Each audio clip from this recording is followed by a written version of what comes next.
हाँ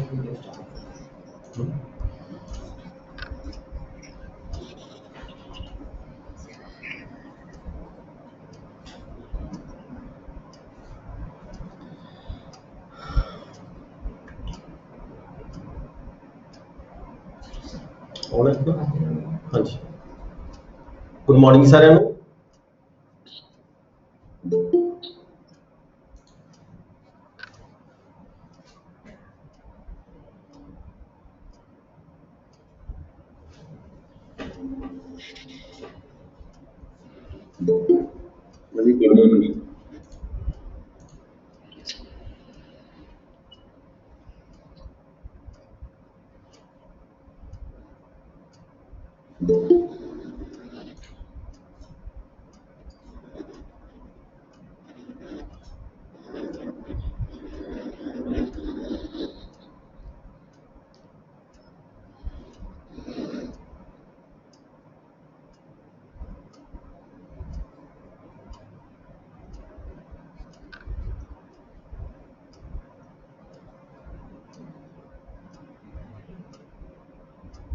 let us start. Good morning ਸਾਰਿਆਂ ਨੂੰ ਜੀ। ਅਸੀਂ ਇਸ ਤੋਂ ਪਹਿਲਾਂ ਪੜ੍ਹ ਰਹੇ ਸੀਗੇ ਪੇਪਰ ਨੰਬਰ 4 ਜਿਹੜਾ ਅਸੀਂ ਪਹਿਲਾਂ ਪਿਛਲੇ ਹਫਤੇ ਡਿਸਕਸ ਕੀਤਾ ਸੀਗਾ। ਪੇਪਰ ਨੰਬਰ 4 ਦੇ ਵਿੱਚ ਅਸੀਂ ਬੁੱਕ ਪੜ੍ਹ ਰਹੇ ਸੀ ਲੈਂਡ ਰਿਫਾਰਮਸ ਐਕਟ 1972, ਜਿਹੜੀ ਕਿ ਅੱਜ ਅਸੀਂ ਪੜ੍ਹਾਂਗੇ। Land reforms act 1972 related with Punjab act 1953 ਤੇ ਪੈਪਸੂ ਐਕਟ 1955। ਇਹ ਦੋਨੇ ਜਿਹੜੇ ਐਕਟ ਸੀਗੇ, ਪੰਜਾਬ ਐਕਟ 1953 ਤੇ ਪੈਪਸੂ ਐਕਟ 1955, ਇਹ ਦੋਨੇ ਰਿਪੀਲ ਹੋ ਚੁੱਕੇ ਨੇ। ਤੇ ਹੁਣ ਜਿਹੜੀ ਐਗਜ਼ਿਸਟ ਕਰਦਾ ਸਾਡਾ ਜਿਹੜਾ ਐਕਟ ਹੈਗਾ ਸਰਪਲਸ ਦੇ ਸੰਬੰਧ ਵਿੱਚ, ਸੀਲਿੰਗ ਦੇ ਸੰਬੰਧ ਵਿੱਚ, ਜਿਹੜਾ ਸਾਡਾ ਇਸ ਵੇਲੇ ਜਿਹੜਾ ਐਕਟ ਐਗਜ਼ਿਸਟ ਕਰਦਾ ਇਹ ਹੈ ਲੈਂਡ ਰਿਫਾਰਮਸ ਐਕਟ ਦੀ ਪੰਜਾਬ ਲੈਂਡ ਰਿਫਾਰਮਸ ਐਕਟ 1972। ਅਸੀਂ ਡਿਸਕਸ ਕਰਨ ਜਾ ਰਹੇ ਹਾਂ ਸੈਕਸ਼ਨ 11 ਤੋਂ ਥੋੜਾ ਰਿਵਾਈਜ਼ ਕਰਾਂਗੇ। ਸੈਕਸ਼ਨ 11 ਮਾਈਕ ਬੰਦ ਕਰਾ ਦਿਓ, ਬਾਕੀਆਂ ਦੇ ਮਾਈਕ ਜੇ ਬੰਦ ਕਰਾ ਦਿਓ, ਡਿਸਟਰਬੈਂਸ ਹੋ। ਮਾਈਕ ਬੰਦ ਕਰ ਦਿਓ ਤੁਸੀਂ, ਇੱਥੇ ਹੀ ਉਹ ਕਰ ਦਿਓ, ਸਾਰੇ ਮਿਊਟ ਕਰ ਦਿਓ ਸਾਰੇ ਮਾਈਕ। ਹਾਂ ਕਰ ਦਿਓ, ਐਡਮਿਟ ਕਰ ਦਿਓ, ਕੁਝ ਬੰਦੇ ਬੈਠੇ ਨੇ।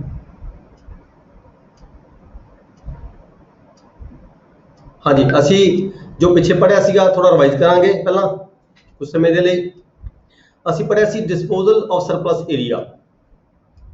Section 11 Punjab land reforms act 1972, section 11 disposal of surplus area. ਜਦੋਂ ਕੋਈ ਏਰੀਆ ਕਿਸੇ ਵਿਅਕਤੀ ਦਾ, ਕਿਸੇ ਵੱਡੇ ਲੈਂਡ ਓਨਰ ਦਾ, ਚਾਹੇ ਕੋਈ ਟੇਨੈਂਟ ਹੋਵੇ, ਚਾਹੇ ਕੋਈ ਮੌਰਗੇਜੀ ਹੋਵੇ, ਜਦੋਂ ਕਿਸੇ ਕੋਲੇ ਪਰਮਿਸਿਬਲ ਏਰੀਆ ਤੋਂ ਵੱਧ ਰਕਬਾ ਹੁੰਦਾ ਹੈ ਤਾਂ ਸਰਕਾਰ ਦੇ ਇਸ ਐਕਟ ਦੇ ਤਹਿਤ ਜਦੋਂ ਰਕਬਾ ਸਰਪਲਸ ਡਿਕਲੇਅਰ ਹੋ ਜਾਂਦਾ ਹੈ, ਸਰਪਲਸ ਡਿਕਲੇਅਰ ਹੋਏ ਰਕਬੇ ਨੂੰ ਕਿਵੇਂ ਡਿਸਪੋਜ਼ ਆਫ ਕੀਤਾ ਜਾਂਦਾ ਹੈ, ਕਿਵੇਂ ਯੂਟੀਲਾਈਜ਼ ਕੀਤਾ ਜਾਂਦਾ ਹੈ, ਕਿਵੇਂ ਉਹਦੀ ਵਰਤੋਂ ਕੀਤੀ ਜਾਂਦੀ ਹੈ, ਕਿਹਨਾਂ ਲੋਕਾਂ ਦੇ ਵਿੱਚ ਉਸ ਦੀ ਅਲਾਟਮੈਂਟ ਕੀਤੀ ਜਾਂਦੀ ਹੈ, ਉਹਦੇ ਸੰਬੰਧ ਵਿੱਚ ਅਸੀਂ ਪਹਿਲਾਂ ਪੜ੍ਹਿਆ ਸੀਗਾ। ਸੈਕਸ਼ਨ 11 ਡੀਲ ਕਰਦਾ ਹੈ ਡਿਸਪੋਜ਼ਲ ਆਫ ਸਰਪਲਸ ਏਰੀਆ। ਇਹ ਹੈਗਾ ਜੀ at the disposal of the government. At the disposal of the government ਨੇ ਦੇਖਣਾ ਹੈ ਵੀ ਇਸ ਏਰੀਏ ਨੂੰ ਅਸੀਂ ਹਾਊ ਟੂ ਯੂਟੀਲਾਈਜ਼, ਕਿਵੇਂ ਯੂਟੀਲਾਈਜ਼ ਕਰਾਂਗੇ। ਇਹਦੇ ਸੰਬੰਧ ਵਿੱਚ ਸਰਕਾਰ ਨੇ ਕੀ ਸੀਗਾ ਕਿ Punjab utilisation of surplus area scheme 1973 ਇੱਕ ਸਕੀਮ ਤਿਆਰ ਕੀਤੀ ਸੀਗੀ ਲੈਂਡ ਰਿਫਾਰਮਸ ਐਕਟ ਦੇ ਨਾਲ 1973 ਦੇ ਵਿੱਚ ਆ ਕੇ। ਦੀ Punjab utilisation of surplus area scheme 1973, area surplus declare ਹੋ ਗਿਆ ਸਰਪਲਸ ਐਕਟ ਦੇ ਥਰੂ। ਲੈਂਡ ਰਿਫਾਰਮਸ ਐਕਟ ਦੇ ਅਗੇਂਸਟ ਜਦੋਂ ਏਰੀਆ ਸਰਪਲਸ ਡਿਕਲੇਅਰ ਹੋ ਗਿਆ, ਉਸ ਤੋਂ ਬਾਅਦ ਉਸ ਏਰੀਆ ਨੂੰ ਕਿਵੇਂ ਯੂਟੀਲਾਈਜ਼ ਕੀਤਾ ਜਾ ਸਕਦਾ ਹੈ, ਕਿਹਨਾਂ ਲੋਕਾਂ ਨੂੰ ਇਹ ਏਰੀਆ ਦਿੱਤਾ ਜਾ ਸਕਦਾ ਹੈ। ਇਹਦੀ ਜਿਹੜੀ ਪਰਟੀਕੂਲਰ ਸਕੀਮ ਹੈ ਗਵਰਨਮੈਂਟ ਵੱਲੋਂ ਤਿਆਰ ਕੀਤੀ ਗਈ ਸੀ। ਉਸ ਸਕੀਮ ਦੇ ਤਹਿਤ ਜਿਹੜੇ ਇਹ ਏਰੀਏ ਸੀਗੇ, ਇਹ ਲੋਕ ਅਲੱਗ-ਅਲੱਗ ਇੰਟਾਈਟਲ ਜਿਹੜੇ ਬੰਦੇ ਬਣਦੇ ਸੀਗੇ, ਉਹਨਾਂ ਨੂੰ ਇਹ ਅਲਾਟ ਕੀਤੇ ਗਏ। ਸੈਕਸ਼ਨ 11 ਦੇ ਵਿੱਚ ਕੀ ਹੈ, at the disposal of the government ਨੇ ਦੇਖਣਾ ਵੀ ਕਿਵੇਂ ਡਿਸਪੋਜ਼ ਆਫ ਕਰਨਾ ਹੈ। ਅੱਗੇ ਸਬ ਸੈਕਸ਼ਨ 2 ਹੈਗਾ। ਸਬ ਸੈਕਸ਼ਨ 2 ਦੇ ਵਿੱਚ ਕੀ ਸੀਗਾ, ਗਵਰਨਮੈਂਟ ਫਰੇਮ ਏ ਸਕੀਮ। ਗਵਰਨਮੈਂਟ ਸਕੀਮ ਫਰੇਮ ਕਰੇਗੀ ਅੰਡਰ ਦਾ ਪੰਜਾਬ ਲਾ, PEPSU law of this act. ਜਿਹੜਾ ਵੀ ਏਰੀਆ ਸਰਪਲਸ ਡਿਕਲੇਅਰ ਹੋਇਆ ਉਸ ਨੂੰ ਅਲਾਟ ਕਰਨਾ ਹੈ। ਅਲਾਟਮੈਂਟ ਕਿਵੇਂ ਹੋਣੀ ਹੈ, ਅਲਾਟਮੈਂਟ ਟੂ ਦਾ ਸਭ ਤੋਂ ਪਹਿਲਾਂ ਸੀਗਾ ਸਬਸੈਕਸ਼ਨ 2 ਦੇ ਵਿੱਚ ਇੱਕ ਏ ਕਲੌਜ਼ ਦਿੱਤੀ ਗਈ ਸੀ। ਏ ਕਲੌਜ਼ ਸਬਸੈਕਸ਼ਨ 2 ਦੇ ਵਿੱਚ conferment of right of the ownership to tenants, ਜਿਹੜੇ ਟੇਨੈਂਟਸ ਦੇ ਕਬਜ਼ੇ ਦੇ ਵਿੱਚ ਵੱਡੇ ਲੈਂਡ ਓਨਰ ਦੀ ਜਿਹੜੀ ਜ਼ਮੀਨ ਸੀ ਐਜ਼ ਏ ਟੇਨੈਂਟ ਕਬਜ਼ੇ ਦੇ ਵਿੱਚ ਸੀ, ਟੇਨੈਂਟ ਬਾਹਰ ਰਹੇ ਸੀਗੇ, ਉਹ ਜ਼ਮੀਨ ਸਰਪਲਸ ਡਿਕਲੇਅਰ ਹੋ ਗਈ। ਠੀਕ ਹੈ, ਹੁਣ ਸਰਕਾਰ ਦਾ ਮੇਨ ਮਕਸਦ ਕੀ ਸੀਗਾ? ਮੇਨ ਮਕਸਦ ਜਿਹੜਾ ਇਹ ਐਕਟ ਬਣਾਉਣ ਦਾ ਕਾਰਨ ਕੀ ਸੀ? ਕਾਰਨ ਇਹ ਸੀਗਾ ਜਿਹੜੇ ਵੱਡੇ ਲੈਂਡ ਓਨਰ ਸੀਗੇ ਉਹ ਜਿਹੜੀ ਜ਼ਮੀਨ ਆਪ ਨਹੀਂ ਸੀ ਕਾਸ਼ਤ ਕਰਦੇ, ਉਹ ਆਪਣੇ ਟੇਨੈਂਟਾਂ ਰਾਹੀਂ ਕਾਸ਼ਤ ਕਰਵਾਉਂਦੇ ਸੀ। ਜਿਹੜੀ ਜ਼ਮੀਨ ਉਹ ਖੁਦ ਐਗਰੀਕਲਚਰ ਕਰਦੇ ਸੀ, ਸੈਲਫ ਐਗਰੀਕਲਚਰਿਸਟ ਜਿਹੜੇ ਹੈਗੇ ਸੀਗੇ, ਉਹਨਾਂ ਨੂੰ ਉਨੀ ਕੁ ਜ਼ਮੀਨ ਛੱਡ ਕੇ ਸਰਕਾਰ ਦਾ ਮੰਤਵ ਸੀਗਾ, ਸਰਕਾਰ ਦਾ ਮਕਸਦ ਸੀਗਾ ਵੀ ਜਿਹੜੇ ਇਨਫੈਕਟ ਐਗਰੀਕਲਚਰਿਸਟ ਹੈਗੇ ਨੇ, ਲੇਬਰਰ ਹੈਗੇ ਨੇ, ਐਗਰੀਕਲਚਰ ਦੇ ਬੇਜ਼ਮੀਨੇ ਲੋਕ ਹੈਗੇ ਨੇ, ਕਿਰਾਏਦਾਰ ਨੇ, ਮੁਜਾਰੇ ਨੇ, ਮੁਸ਼ਤਰੀ ਨੇ, ਉਹਨਾਂ ਨੂੰ ਅਕੋਮੋਡੇਟ ਕੀਤਾ ਜਾਵੇ। ਇਸ ਕਰਕੇ ਜਿਹੜੀ ਸਕੀਮ ਬਣਾਈ ਗਈ, ਇਹ ਸਕੀਮ ਦੇ ਵਿੱਚ ਜਿੰਨੇ ਟੇਨੈਂਟ ਸੀਗੇ, ਜਿਹੜੇ ਜ਼ਮੀਨ ਮਾਲਕਾਂ ਦੀ ਬਾਹਰ ਰਹੇ ਸੀਗੇ, ਵੱਡੇ ਲੈਂਡ ਓਨਰ ਦੀ ਜ਼ਮੀਨ ਬਾਹਰ ਰਹੇ ਸੀਗੇ, ਸਭ ਤੋਂ ਪਹਿਲਾਂ ਇਹ ਦੇਖਿਆ ਗਿਆ ਵੀ ਉਹਨਾਂ ਨੂੰ ਅਸੀਂ ਕਿਵੇਂ ਐਡਜਸਟ ਕਰਨਾ ਹੈ। ਕਨਫਰਮਿੰਗ ਦਾ right of ownership to the ਟੇਨੈਂਟਸ, ਉਹਨਾਂ ਨੂੰ ਮਾਲਕੀ ਦੇ ਹੱਕ ਦਿੱਤੇ ਜਾਣੇ। ਕੀ ਸੀਗਾ? ਜਿਹੜਾ ਪੈਪਸੂ ਐਕਟ ਸੀਗਾ ਤੇ ਪੰਜਾਬ ਐਕਟ ਸੀਗਾ, ਉਸ ਐਕਟ ਦੇ ਤਹਿਤ ਇਹ ਨਵਾਂ ਐਕਟ ਜਦੋਂ ਇਨਫੋਰਸ ਹੋਇਆ, ਨਵੇਂ ਐਕਟ ਤੋਂ ਪਹਿਲਾਂ ਉਹਨਾਂ ਦੋਨੋਂ ਐਕਟਾਂ ਦੇ ਤਹਿਤ ਜੇ ਕੋਈ ਟੇਨੈਂਟ ਜਿਹੜਾ ਸੀਗਾ ਉਹ ਕੋਈ ਜ਼ਮੀਨ ਪਰਚੇਜ ਕਰਨ ਦਾ ਹੱਕਦਾਰ ਸੀਗਾ ਜਾਂ ਕੋਈ ਟੇਨੈਂਟ ਕਿਸੇ ਮਾਲਕ ਦਾ ਟੇਨੈਂਟ ਸੀਗਾ, ਸਭ ਤੋਂ ਪਹਿਲਾਂ ਇਹ ਦੇਖਿਆ ਗਿਆ ਵੀ ਉਹਨਾਂ ਨੂੰ ਜਿਹੜਾ ਹੈਗਾ ਮਾਲਕੀ ਦੇ ਹੱਕ ਦਿੱਤੇ ਜਾਣ। ਠੀਕ ਹੈ ਜੀ, ਤਾਂ ਕਿ ਉਹਨਾਂ ਨੂੰ ਉੱਥੇ ਐਡਜਸਟ ਕੀਤਾ ਜਾਵੇ, ਉਹਨਾਂ ਤੋਂ ਕਬਜ਼ਾ ਨਾ ਲਿਆ ਜਾਵੇ, ਕਬਜ਼ਾ ਲੈ ਕੇ ਕਿਸੇ ਹੋਰ ਨੂੰ ਦਿੱਤਾ ਜਾਵੇ, ਕਬਜ਼ਾ ਲੈ ਕੇ ਕਿਸੇ ਹੋਰ ਨੂੰ ਦੇਣਾ, ਇਹਦੇ ਵਿੱਚ ਕੋਈ ਮਤਲਬ ਕਿ ਸਮਝਦਾਰ ਵਾਲੀ ਗੱਲ ਨਹੀਂ ਲੱਗ ਸਕਦੀ ਵੀ ਇੱਕ ਟੇਨੈਂਟ ਨੂੰ ਅਸੀਂ ਹਟਾਈਏ ਤੇ ਦੂਜੇ ਟੇਨੈਂਟ ਨੂੰ ਅਸੀਂ ਦੁਬਾਰਾ ਕਬਜ਼ਾ ਲੈ ਕੇ ਦਈਏ। ਇਸ ਕਰਕੇ ਸਰਕਾਰ ਦੀ ਇਹ ਪਾਲਿਸੀ ਸੀਗੀ ਵੀ ਪਹਿਲੇ ਜਿਹੜੇ ਟੇਨੈਂਟ ਹੈਗੇ ਆ ਉਹਨਾਂ ਨੂੰ, ਜਿਹਨੇ ਐਲੀਜੀਬਲ ਟੇਨੈਂਟਸ ਹੈਗੇ ਆ, ਉਹਨਾਂ ਨੂੰ ਉਸ ਦਾਇਰੇ ਦੇ ਅੰਦਰ ਕਿੰਨੀ ਜ਼ਮੀਨ ਅਲਾਟ ਕੀਤੀ ਜਾ ਸਕਦੀ ਹੈ ਸਕੀਮ ਦੇ ਤਹਿਤ, ਉਹਨਾਂ ਨੂੰ ਜ਼ਮੀਨ ਅਲਾਟ ਕਰਕੇ ਉਹਨਾਂ ਨੂੰ ਓਨਰਸ਼ਿਪ ਦੇ ਜਿਹੜੇ ਰਾਈਟਸ ਹੈ ਦਿੱਤੇ ਜਾਣ। ਦੂਜੀ ਸਕੀਮ ਇਹ ਸੀਗੀ, ਸੈਕੰਡ ਪ੍ਰੋਵੀਜ਼ਨ ਜਿਹੜੀ ਸੀਗੀ ਬੀ ਅਲਾਟਮੈਂਟ, ਜਿਹੜੀ ਬੀ ਕਲਾਸ ਸੀ ਸਬਸੈਕਸ਼ਨ 2 ਦੀ, ਉਹਦੇ ਵਿੱਚ ਸੀਗਾ ਟੇਨੈਂਟਸ ਨੂੰ ਤੇ ਨਾਲ ਹੀ ਐਸਸੀ ਜਾਂ ਕ੍ਰਿਸਚੀਅਨਸ ਜਾਂ ਐਸਸੀ ਜਾਂ ਕ੍ਰਿਸਚੀਅਨਸ ਨੂੰ ਜਿਹੜੀ ਜ਼ਮੀਨ ਸੀ ਇਹ ਅਲਾਟ ਕੀਤੀ ਜਾ ਸਕਦੀ ਸੀਗੀ। ਕਿ ਇਹਦੀ ਇੱਕ ਹੱਦ ਰੱਖੀ ਗਈ ਸੀ 2 ਹੈਕਟਰ ਤੱਕ। First quality land maximum 2 hectare. Allotment to the tenants member of the schedule caste, ਜਿਹੜੇ ਸ਼ਡਿਊਲ ਕਾਸਟ ਕੈਟਾਗਰੀ ਦੇ ਜਿਹੜੇ ਮੈਂਬਰ ਸੀਗੇ, ਜਿਹੜੇ ਟੇਨੈਂਟ ਸੀਗੇ ਜਾਂ ਫਿਰ ਬੈਕਵਰਡ ਕਲਾਸ ਦੇ ਵਿੱਚ ਡੀਲ ਕਰਦੇ ਸੀ ਜਾਂ ਲੈਂਡਲੈਸ ਸੀਗੇ, ਐਗਰੀਕਲਚਰ ਵਰਕਰ ਸੀਗੇ। ਠੀਕ ਹੈ, ਨਾਟ ਐਕਸੀਡਿੰਗ 2 ਹੈਕਟਰਸ ਉਹਦਾ ਫਸਟ ਕੁਆਲਿਟੀ ਲੈਂਡ ਜਿਹੜੀ ਹੈਗੀ ਸੀ ਇਹਨਾਂ ਨੂੰ ਅਲਾਟ ਕੀਤੀ ਜਾ ਸਕਦੀ ਇਸ ਸਕੀਮ ਦੇ ਤਹਿਤ, ਜਿਹੜੀ Punjab utilisation of surplus area scheme ਬਣਾਈ ਗਈ ਸੀਗੀ ਉਹਦੇ ਵਿੱਚ। ਠੀਕ ਹੈ, ਇਹ 2-3 ਪ੍ਰੋਵੀਜ਼ਨਾਂ ਦਿੱਤੀਆਂ ਗਈਆਂ ਸੀਗੀਆਂ। ਦੈਨ ਸੀਗਾ any scheme framed by the government, state government under subsection 2 may provide for the terms and conditions। ਜਦੋਂ ਇਹਨਾਂ ਨੂੰ ਅਲਾਟਮੈਂਟ ਕੀਤੀ ਜਾਣੀ ਸੀਗੀ ਅੰਡਰ ਸਬ ਕਲਾਸ B, ਤਾਂ ਉਹਦੇ ਤੇ ਕੁਝ ਸ਼ਰਤਾਂ ਲਾਗੂ ਹੋਣੀਆਂ ਸੀਗੀਆਂ। ਉਹ ਸ਼ਰਤਾਂ ਕਿਹੜੀਆਂ ਲਾਗੂ ਹੋਣੀਆਂ ਸੀਗੀਆਂ? ਜੋ ਕਿ ਸਰਕਾਰ ਨੇ ਜਿਹੜੀ ਸਕੀਮ ਬਣਾਈ ਗਿਆ ਉਸ ਸਕੀਮ ਦੇ ਵਿੱਚ ਟਰਮਸ ਐਂਡ ਕੰਡੀਸ਼ਨਸ ਸੈੱਟ ਕੀਤੀਆਂ ਗਈਆਂ ਸੀਗੀਆਂ ਵੀ ਕੋਈ ਵਿਅਕਤੀ ਜਿਹਨੂੰ ਜਿਹੇ ਜ਼ਮੀਨ ਅਲਾਟ ਕੀਤੀ ਜਾਂਦੀ ਹੈ ਉਹ ਕਿੰਨੇ ਪੀਰੀਅਡ ਤੱਕ ਇਸ ਨੂੰ ਅੱਗੇ ਫਰਦਰ ਟ੍ਰਾਂਸਫਰ ਨਹੀਂ ਕਰ ਸਕਦਾ, ਸੇਲ ਨਹੀਂ ਕਰ ਸਕਦਾ, ਇਹਦਾ ਕਿੰਨੀ ਉਸਨੇ ਪੇਮੈਂਟ ਦੇ ਇਹਦੇ ਅਗੇਂਸਟ ਕਿੰਨੀ ਪੇਮੈਂਟ ਉਸ ਵੱਲੋਂ ਜਮ੍ਹਾਂ ਕਰਾਈ ਜਾਏਗੀ, ਕਿਸ਼ਤਾਂ ਜਮ੍ਹਾਂ ਕਰਾਈ ਜਾਏਗੀ, ਲੰਪਸਮ ਕਰਾਈ ਜਾਏਗੀ ਜੀ। ਠੀਕ ਹੈ, ਇਹ ਜਿਹੜੀਆਂ ਸ਼ਰਤਾਂ ਸੀਗੀਆਂ ਇਹ ਟਰਮਸ ਐਂਡ ਕੰਡੀਸ਼ਨ ਜਿਹੜੀਆਂ ਸੈੱਟ ਕੀਤੀਆਂ ਜਾਂਦੀਆਂ ਸੀ ਗਵਰਨਮੈਂਟ ਵੱਲੋਂ ਅੰਡਰ ਸਕੀਮ ਦੇ ਤਹਿਤ। ਉਹਨਾਂ ਸਕੀਮ ਉਹ ਟਰਮਸ ਐਂਡ ਕੰਡੀਸ਼ਨ ਦੇ ਤਹਿਤ ਜਿਹੜਾ ਹੈਗਾ ਸੀਗਾ ਉਹਨਾਂ ਅਲਾਟੀਜ਼ ਨੂੰ ਜਿਹੜੀ ਜ਼ਮੀਨ ਹੈ ਅਲਾਟ ਕੀਤੀ ਜਾਂਦੀ ਸੀ।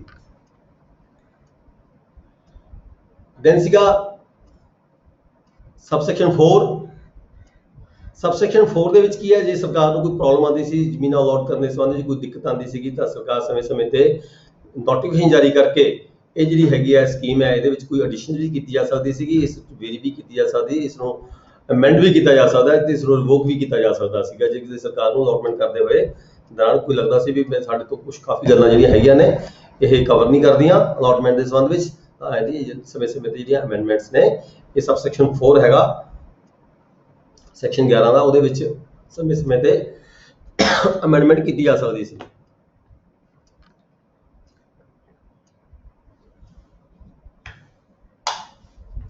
सबसैक्शन 5 'ਚ ਕੀ ਹੈ ਜੀ, ਜੇਕਰ ਗਵਰਨਮੈਂਟ, ਪੰਜਾਬ ਗਵਰਨਮੈਂਟ ਨੇ ਜਾਂ ਕਿਸੇ ਸੈਂਟਰਲ ਗਵਰਨਮੈਂਟ ਨੇ ਕੋਈ ਜ਼ਮੀਨ, ਕੋਈ land for the purpose of development, ਕੋਈ ਯੂਨੀਵਰਸਿਟੀ ਬਣਾਉਣੀ ਸੀ ਜਾਂ ਕੋਈ ਹੋਰ ਡਿਵੈਲਪਮੈਂਟ ਦਾ ਕੋਈ ਪ੍ਰੋਜੈਕਟ ਤਿਆਰ ਕਰਨਾ ਸੀਗਾ, ਉਹਦੇ ਸੰਬੰਧ ਵਿੱਚ ਸਰਕਾਰ ਨੇ ਕੋਈ ਜ਼ਮੀਨ ਅਕਵਾਇਰ ਕੀਤੀ, ਲੈਂਡ ਐਕੁਜੀਸ਼ਨ ਐਕਟ ਦੇ ਤਹਿਤ ਗੱਲ ਕਰ ਲਈਏ ਜਾਂ ਕਿਸੇ ਹੋਰ ਐਕਟ ਦੇ ਤਹਿਤ ਗਵਰਨਮੈਂਟ ਨੇ ਕੋਈ ਜ਼ਮੀਨ ਲੋੜ ਸੀਗੀ, ਗਵਰਨਮੈਂਟ ਨੇ ਜ਼ਮੀਨ ਅਕਵਾਇਰ ਕੀਤੀ 100 ਕਿੱਲਾ 50 ਕਿੱਲਾ, ਤੇ ਉਹਦੇ ਤੇ ਜਿਹੜਾ ਇਹ ਸਰਪਲਸ ਜਿਹੜਾ ਐਕਟ ਹੈਗਾ ਉਹ ਲਾਗੂ ਨਹੀਂ ਸੀ ਹੁੰਦਾ। ਠੀਕ ਹੈ, ਉਹ ਸਰਪਲਸ ਐਕਟ ਦੀਆਂ ਜਿਹੜੀਆਂ ਪ੍ਰੋਵੀਜ਼ਨ ਨੇ ਉਹਦੇ ਤੋਂ ਲਾਗੂ ਨਹੀਂ ਸੀ ਹੁੰਦੀਆਂ। ਉਹ ਜਿਹੜੀ ਜ਼ਮੀਨ ਹੈ ਉਸ ਨੂੰ ਅਸੀਂ ਇਸ ਐਕਟ ਦੇ ਤਹਿਤ ਸਰਪਲਸ ਡਿਕਲੇਅਰ ਨਹੀਂ ਸੀ ਕਰ ਸਕਦੇ। ਦੈਨ ਹੈਗਾ section 6, subsection 6, tenant can purchase land 24/1971 ਤੋਂ 2/4/1973 ਤੱਕ। ਜੇ ਕੋਈ ਟੇਨੈਂਟ ਸੀਗੇ, ਹਾਂਜੀ ਸਰ ਕਿਹੜੇ ਸਟਾਰਟ ਕਰੀਏ ਜੀ ਆਪਣੇ? ਆਪਾਂ ਪੜ੍ਹ ਰਹੇ ਹਾਂ ਜੀ Punjab land reforms act 1972, paper number 4। ਠੀਕ ਹੈ, ਨਿਕਾਲੋ ਬੁੱਕ, ਨਿਕਾਲੋ ਆਪਣੀ, ਪੰਜਾਬ ਲੈਂਡ ਰਿਫਾਰਮ। ਗੁਰਜੰਟ ਜੀ ਬੋਲ ਰਹੇ ਹੋ? ਹਾਂਜੀ ਹਾਂਜੀ। Punjab paper number 4 Punjab land reforms act 1972, ਇਹਦੀ ਸੈਕਸ਼ਨ 11 ਨਿਕਾਲ ਲਓ ਜੀ। ਠੀਕ ਹੈ, ਸੈਕਸ਼ਨ 11,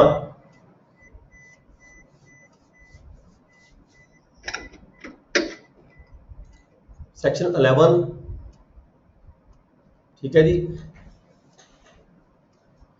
ਜੇਕਰ ਪੈਪਸੂ ਐਕਟ ਦੇ ਤਹਿਤ ਜਾਂ ਪੰਜਾਬ ਐਕਟ ਦੇ ਤਹਿਤ ਕੋਈ ਟੇਨੈਂਟ, ਉਹਦੇ ਵਿੱਚ ਪ੍ਰੋਵੀਜ਼ਨ ਦਿੱਤੀ ਗਈ ਸੀਗੀ ਵੀ ਕੋਈ ਵੀ ਟੇਨੈਂਟ ਜਿਹੜਾ ਹੈਗਾ ਉਹਨੂੰ ਫਸਟ ਪ੍ਰੈਫਰੈਂਸ ਦਿੱਤੀ ਜਾਂਦੀ ਹੈ ਵੀ ਆਪਣੇ ਕਿਸੇ ਲੈਂਡ ਓਨਰ ਤੋਂ, ਲੈਂਡਲੋਰਡ ਤੋਂ ਉਹ ਜ਼ਮੀਨ ਜਿਹੜੀ ਹੈਗੀ ਆ ਉਹਦੀ ਕਬਜ਼ੇ ਦੀ ਜਿਹੜੀ ਲੈਂਡ ਹੈਗੀ ਹੈ ਉਹ ਪਰਚੇਜ ਕਰ ਸਕਦਾ ਹੈ। ਪਰ ਇੱਥੇ ਆ ਕੇ ਜਦੋਂ ਆਪਾਂ ਦੇਖਦੇ ਹਾਂ ਵੀ ਜਦੋਂ ਜਿਹੜਾ ਇਹ ਐਕਟ ਹੈ ਇਹਦੀ ਕਮੈਂਸਮੈਂਟ ਹੋ ਗਈ, ਫਿਰ ਅਸੀਂ ਕਹਿੰਦੇ ਵੀ 24/1971 ਤੋਂ ਬਾਅਦ ਜਿਹੜੀਆਂ ਵੀ ਕੋਈ ਕਾਰਵਾਈਆਂ ਕੀਤੀਆਂ ਗਈਆਂ ਕਿਸੇ ਬੰਦੇ, ਕਿਸੇ ਵੀ ਵਿਅਕਤੀ ਵੱਲੋਂ, ਕਿਸੇ ਲੈਂਡ ਓਨਰ ਵੱਲੋਂ, ਦੈਟ ਆਰ ਇਨਵੈਲਿਡ। ਠੀਕ ਹੈ, ਅਸੀਂ ਇਹ ਕਹਿੰਦੇ ਆ ਵੀ ਉਹ ਸਾਰੀਆਂ ਇਨਵੈਲਿਡ ਹੈਗੀਆਂ ਨੇ, ਐਕਟ ਕਹਿੰਦਾ ਹੈ। ਪਰ ਇੱਥੇ ਆ ਕੇ ਇੱਕ ਸੇਵਿੰਗ ਕੀਤੀ ਗਈ ਹੈ, ਉਹਨਾਂ ਨੂੰ ਜਿਹੜੀ ਹੈਗੀ ਐਗਜ਼ੈਂਪਟ ਕੀਤਾ ਗਿਆ ਉਸ ਟੇਨੈਂਟਸ ਨੂੰ, ਜਿਹੜੇ ਟੇਨੈਂਟਸ ਕਿਸੇ ਲੈਂਡ ਓਨਰ ਦੀ ਜ਼ਮੀਨ ਦੇ ਉੱਪਰ ਕਾਬਜ਼ ਸੀਗੇ ਪਰ ਉਹ ਪੈਪਸੂ ਐਕਟ ਦੇ ਵਿੱਚ ਤੇ ਪੰਜਾਬ ਐਕਟ ਦੇ ਵਿੱਚ ਉਹਦੀ ਜ਼ਮੀਨ ਪਰਚੇਜ ਕਰਨ ਦੇ ਹੱਕਦਾਰ ਸੀਗੇ। ਲੈਂਡ ਓਨਰ ਦੀ ਫਸਟ ਪ੍ਰੈਫਰੈਂਸ ਉਹਨੂੰ ਦਿੱਤੀ ਗਈ ਸੀ ਵੀ ਤੁਸੀਂ ਇਹ ਜ਼ਮੀਨ ਜਿਹੜੀ ਹੈਗੀ ਹੈ ਆਪਣੇ ਲੈਂਡ ਓਨਰ ਤੋਂ ਤੁਸੀਂ ਫਸਟ ਪ੍ਰੈਫਰੈਂਸ ਤੁਹਾਨੂੰ ਦਿੱਤੀ ਜਾਂਦੀ ਹੈ, ਤੁਸੀਂ ਇਹ ਪਰਚੇਜ ਕਰ ਸਕਦੇ ਹੋ। ਇਹ ਐਕਟ ਦੇ ਕਮੈਂਸਮੈਂਟ ਹੋਣ ਤੋਂ ਬਾਅਦ ਵੀ ਉਹਨਾਂ ਨੂੰ ਇੱਥੇ ਰਿਲੈਕਸ ਕੀਤਾ ਗਿਆ ਵੀ 24/1971 ਤੋਂ ਬਾਅਦ ਵੀ, ਤੇ ਲੈਟਰ ਦੀ ਕਮੈਂਸਮੈਂਟ ਹੋਣ ਤੋਂ ਪਹਿਲਾਂ 2/4/1973 ਤੋਂ ਪਹਿਲਾਂ ਜੇ ਕੋਈ ਟੇਨੈਂਟ ਹੈਗਾ ਕੋਈ ਜ਼ਮੀਨ ਪਰਚੇਜ ਕਰਨਾ ਚਾਹੁੰਦਾ ਸੀਗਾ ਤਾਂ ਉਹਨੇ ਉਹ ਕਰ ਸਕਦਾ ਸੀਗਾ। ਜੇ ਕਿਸੇ ਨੇ ਪਰਚੇਜ ਕੀਤੀ ਤਾਂ ਉਸਦੀ ਨਲ ਐਂਡ ਵਾਇਡ ਡਿਕਲੇਅਰ ਨਹੀਂ ਕੀਤੀ ਜਾ ਸਕਦੀ ਇਸ ਐਕਟ ਦੇ ਤਹਿਤ। ਅਦਰਵਾਈਜ਼ ਅਸੀਂ ਅੱਗੇ ਜਾ ਕੇ ਪੜਾਂਗੇ ਜਾਂ ਪਿੱਛੇ ਪੜ ਚੁੱਕੇ ਹਾਂ ਵੀ ਜਿਹੜੇ ਵੀ ਕੋਈ ਕਿਸੇ ਨੇ ਕੋਈ ਜ਼ਮੀਨ ਐਕਸਚੇਂਜ ਕੀਤੀ ਹੈ, ਪਰਚੇਜ ਕੀਤੀ ਹੈ, ਸੇਲ ਕੀਤੀ ਹੈ ਜਾਂ ਲੀਜ਼ ਦੇ ਲਈ ਹੈ 24/1971 ਤੋਂ ਬਾਅਦ ਵੀ ਜੇ ਕਿਸੇ ਨੇ ਪ੍ਰੋਪਰਟੀ ਇਦਾਂ ਦੀ ਪਰਚੇਜ ਲੈਣ ਦੇਣ ਕੀਤਾ ਹੈਗਾ, ਟ੍ਰਾਂਸਫਰ ਕੀਤੀ ਹੈ, all the transactions are illegal। ਠੀਕ ਹੈ ਜੀ, ਸਾਰੀਆਂ ਟ੍ਰਾਂਜੈਕਸ਼ਨਸ ਜਿਹੜੀਆਂ 24/1971 ਤੋਂ ਬਾਅਦ, 24/1971 ਮੈਂ ਕਿਉਂ ਕਹਿ ਰਿਹਾ, 24/1971 ਇਜ਼ ਦਾ ਅਪਾਇੰਟਡ ਡੇ। ਜੇ ਤੁਹਾਨੂੰ ਕੁਐਸਚਨ ਦੇ ਵਿੱਚ ਆ ਜਾਂਦਾ ਵੀ ਇਸ ਐਕਟ ਦੇ ਤਹਿਤ ਅਪਾਇੰਟਡ ਡੇ ਕਿਹੜਾ ਹੈਗਾ, ਕਿਹੜੀ ਤਰੀਕ ਹੈਗੀ ਹੈ, ਤਾਂ ਅਪਾਇੰਟਡ ਡੇ 24/1971 ਹੈ ਜਦੋਂ ਤੋਂ ਇਹ ਐਕਟ ਲਾਗੂ ਹੋਇਆ ਹੈ। ਇਸ ਤੋਂ ਬਾਅਦ ਜਿੰਨੀਆਂ ਵੀ ਟ੍ਰਾਂਜੈਕਸ਼ਨ ਕੀਤੀਆਂ ਜਾਂਦੀਆਂ ਕਿਸੇ ਵਿਅਕਤੀ ਵੱਲੋਂ ਕੀਤੀਆਂ ਗਈਆਂ ਜਿਹੜੇ ਐਕਟ ਦੇ ਲਾਗੂ ਹੋਣ ਤੱਕ ਸਾਰੀਆਂ ਟ੍ਰਾਂਜੈਕਸ਼ਨਸ ਇਲੀਗਲ ਨੇ। ਪਰ ਇੱਥੇ ਆ ਕੇ ਟੇਨੈਂਟਸ ਨੂੰ ਜਿਹੜਾ ਹੈਗਾ ਇਸ ਤੋਂ ਐਗਜ਼ੈਂਪਟ ਕੀਤਾ ਗਿਆ ਵੀ ਜੇਕਰ ਟੇਨੈਂਟਸ ਕੋਈ ਪ੍ਰੋਪਰਟੀ ਪਰਚੇਜ ਕੀਤੀ ਹੈ, ਕਿਸੇ ਲੈਂਡ ਓਨਰ ਦੀ ਪ੍ਰੋਪਰਟੀ ਪਰਚੇਜ ਕੀਤੀ ਹੈ ਉਸਨੇ 24/1971 ਤੋਂ ਬਾਅਦ ਤੇ ਕਮੈਂਸਮੈਂਟ ਹੋਣ ਤੋਂ ਪਹਿਲਾਂ, ਤਾਂ ਉਹ ਦੈਟ ਇਜ਼ ਆਰ ਵੈਲਿਡ, ਉਹ ਵੈਲਿਡ ਟ੍ਰਾਂਜੈਕਸ਼ਨ ਸੀ, ਵੈਲਿਡ ਸੀਲ ਮੰਨੀ ਜਾਏਗੀ। ਠੀਕ ਹੈ ਜੀ, ਤੇ ਇਹਦੇ ਨਾਲ ਸੈਕਸ਼ਨ 11 ਤੋਂ ਬਾਅਦ ਅਸੀਂ ਅੱਗੇ ਪੜ੍ਹਿਆ ਸੀ section 12 bar on future acquisition of excess land.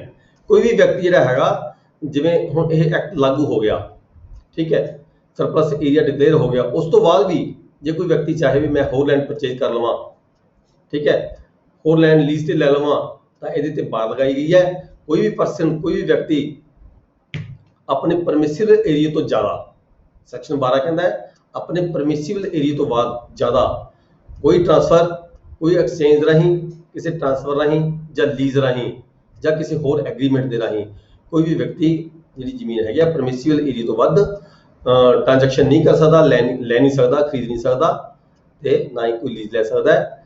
ਫਿਰ ਦੈਨ ਸੈਕਸ਼ਨ 12 ਦੀ ਕਲੌਜ਼ ਸਬ ਸੈਕਸ਼ਨ 2 ਉਹਦੇ ਵਿੱਚ ਕੀ ਲਿਖਿਆ ਹੈ, ਉਹ ਕਿਹਾ ਹੈਗਾ any transfer null and void. देखो मैं आप पहला गल कर चुके हैं भी 24/1971 तो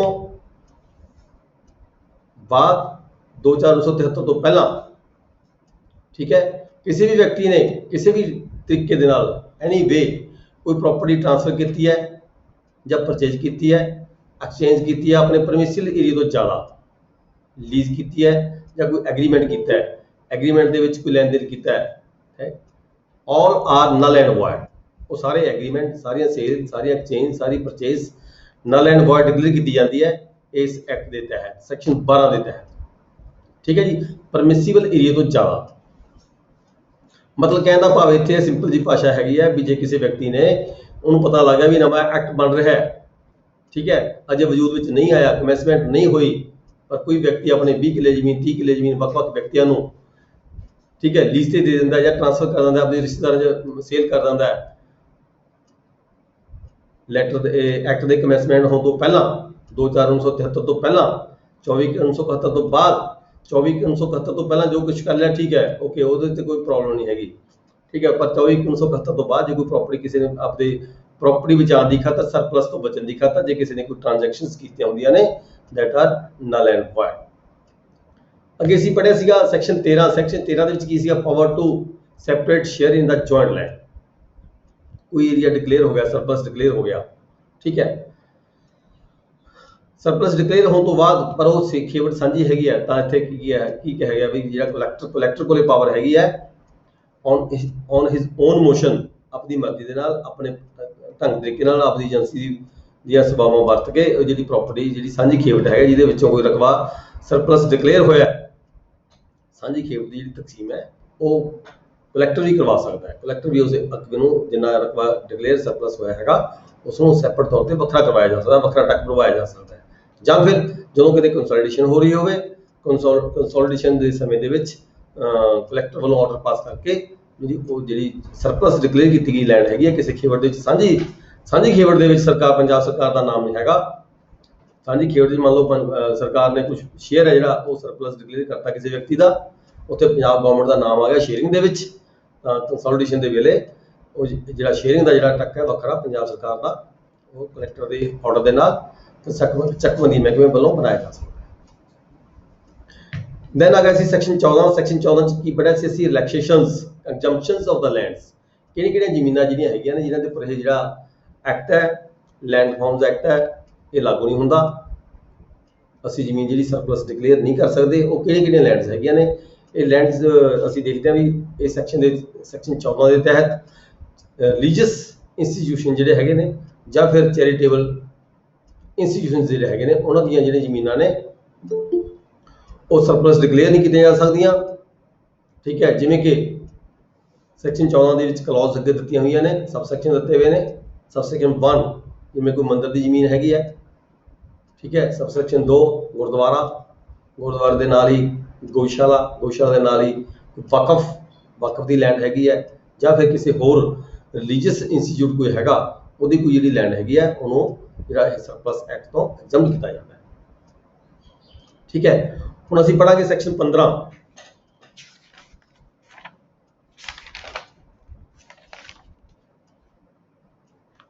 ਸੈਕਸ਼ਨ 15 ਕੀ ਹੈ ਜੀ, ਇਹ ਮਿਸਲੇਨੀਅਸ ਚੈਪਟਰ ਹੈਗਾ, ਚੈਪਟਰ ਨੰਬਰ 3 ਮਿਸਲੇਨੀਅਸ। ਇਹਦੇ ਚ ਅਲੱਗ-ਅਲੱਗ ਮਤਲਬ ਪ੍ਰੋਵੀਜ਼ਨਸ ਦਿੱਤੀਆਂ ਗਈਆਂ ਨੇ ਜਿਹੜੀਆਂ ਮਿਲਦੇ ਜੋ ਮਿਕਸ ਜਿਹੀਆਂ ਹੈਗੀਆਂ ਨੇ। ਉਹਦੇ ਸੈਕਸ਼ਨ 15 ਚ ਕੀ ਕਿਹਾ ਗਿਆ,